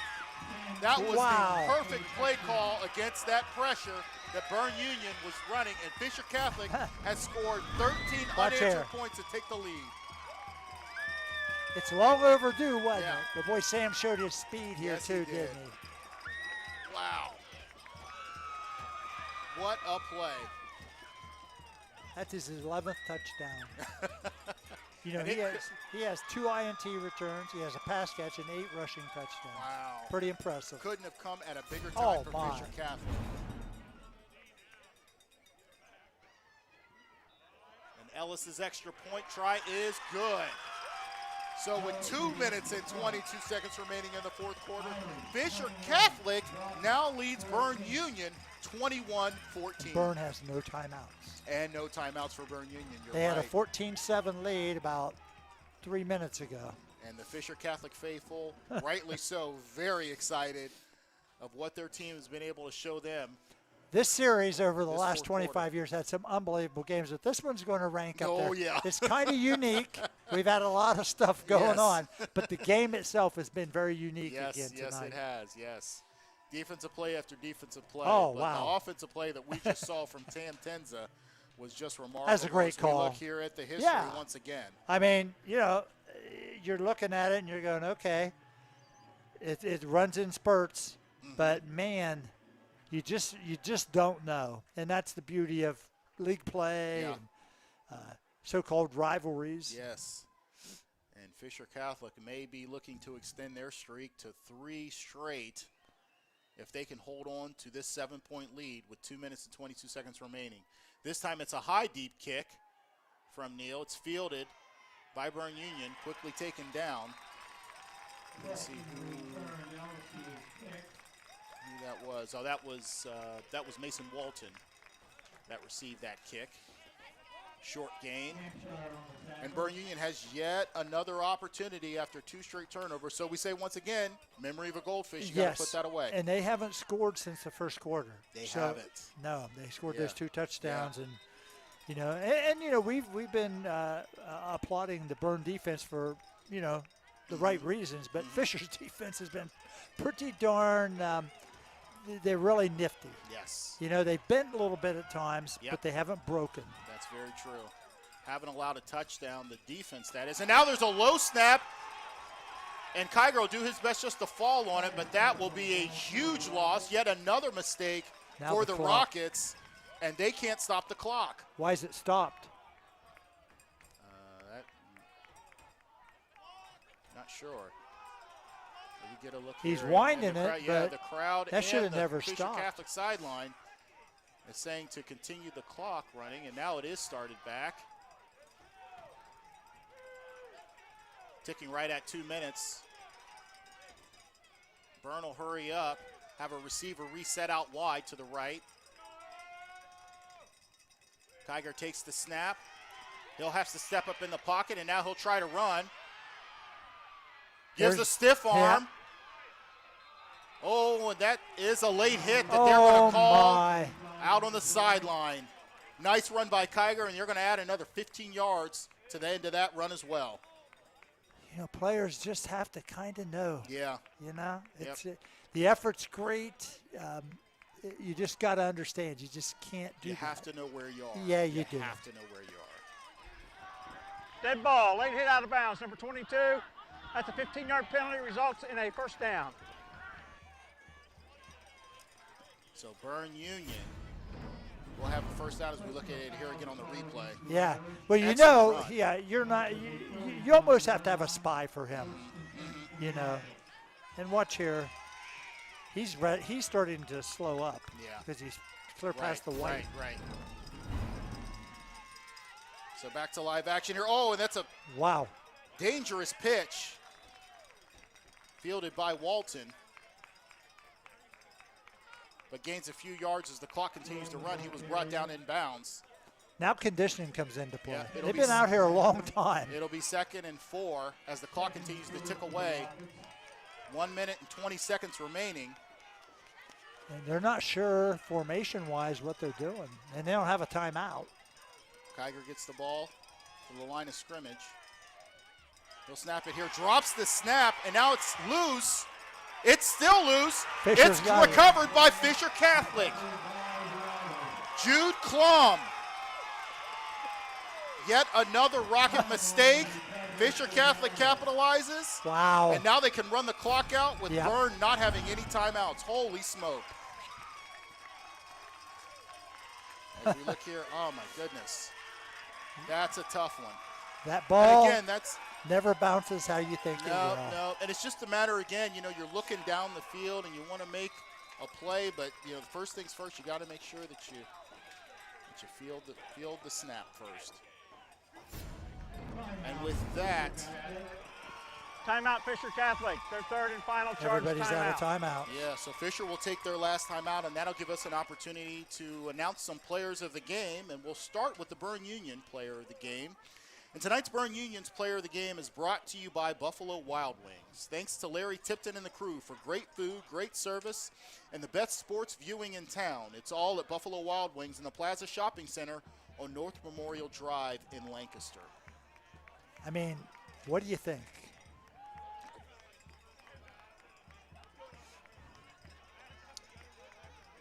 I think, you know, we had some really defensive plays were big Yeah. from both sides tonight. And Dylan Cornwell had a great play to return that pick six initially from the beginning, and then made a couple really nice plays from his cornerback spot. Yeah. He's had a heck of a game. I mean, there's always a lot of players you can select, but I think Cornell really impacted the game positively He tonight. really did. He really did a good job. Yep. So Yeah. as Fisher Catholic comes to the line of What scrimmage. number's to take a knee. Dylan's number 6 for Berne, yeah. Yep, number 6, Dylan Cornwell. will Cornell, be- I think. Yeah, Cornell, excuse me. He will be our Berne Union player of the game. And as for the Fisher Catholic player of the game, that will be brought to you by Carriage & Company, located at 1031 North Memorial Drive in Lancaster. Stop in and see Brian Kilbarger for a sweet deal, or learn more at carriageandcompany.com. Again, we have a lot of options. A lot of options. I mean, when offense doesn't dominate the Yeah. night, you know, it's just it's a tough thing. Yeah. You could give it to a couple players there. Sam Tenza made a huge play at the end. I think defensively, I think Jude Klum has been great defensively. Yes. He's been in on a lot of stuff. I think Jude deserves a recognition tonight. I would agree with that, and we will give Jude Klum, who recovered that last fumble to seal the game for the Irish, the player of the game. And that'll bring us to the end as the clock ticks down to 2-1-0. And that'll be the end as the players shake hands, and Fisher Catholic, with a late rally, able to take the lead and hold on for a 21-14 win in this Mid-State League Cardinal Division matchup over Berne Union. Yeah, that one hurts. That was quite a finish, Shu. Yeah, if you're Berne, that one hurts Yeah. because you kind of felt like you had it. Yeah. You did. And just mistakes down the stretch. You know, Yeah. you've got a young team, so you understand some of those things are going to happen, but you try to minimize them as much as possible. And Berne, again, kind of has to think that they let one slip through their fingers tonight. You know what? They'll bounce back. You know, they come back next week. I think Rosecrans maybe is their game 9 on their schedule, so they'll bounce back. There's you have to. Fisher's got to go clear up to Grove City Christian and take on a team that's leading the conference and one of the top teams in D6. Yep, and as we take a look at Fisher Catholic, again, it continues to put together a special season, Shu. One like we haven't seen. You know, You know, they've got to be so proud of their team, and they've done so much this season. Coach Timmis talked about earlier in the preseason about how important it was for their guys to stay together and how confident he was in this group. And they just keep fighting. They just keep fighting. They pull games out late at the end, and now they're 7-1. Yeah, sometimes those things happen for a reason, and we've seen them twice, and both times they've won at the end of the game. So big plays, interception returns too, of all things. Absolutely, yep. Interception returns, defensive plays, and they just find a way to win. So hats off to Coach Luke Timmis as we see Coach Timmis there in his Fisher Catholic Irish. And we once again are so happy to bring this game to you tonight. It's such a nice job. We always appreciate our crew. Before we sign off, just thanking Jim Spires, our cameraman, Jason Roush, our mid-cameraman, Tom Russo, giving us great sideline shots, Donnie Ziegfeld on the scoreboard, Shane Messina on replay and graphics, and our director, Josh Messerly. Appreciate so much everything they were able to do for us tonight. And again, we're so happy to bring you tonight's Buffalo Wild Wings High School Football Game of the Week, brought to you by Interface Video. Again, join us next week where we'll have another great matchup for you. It'll be the American Clear Creek Aces taking on the Fairfield Union Falcons. And it'll be another Mid-State League matchup, this time on the Buckeye side, as we get our first look at Amanda Clear Creek. As we said before, they'll travel to see Fairfield Union, and should be a real good one. But until then, we'll sign off from Fulton Field. Again, your final score, Fisher Catholic 21, Berne Union Rockets 14. Good night, everybody, and have a great weekend.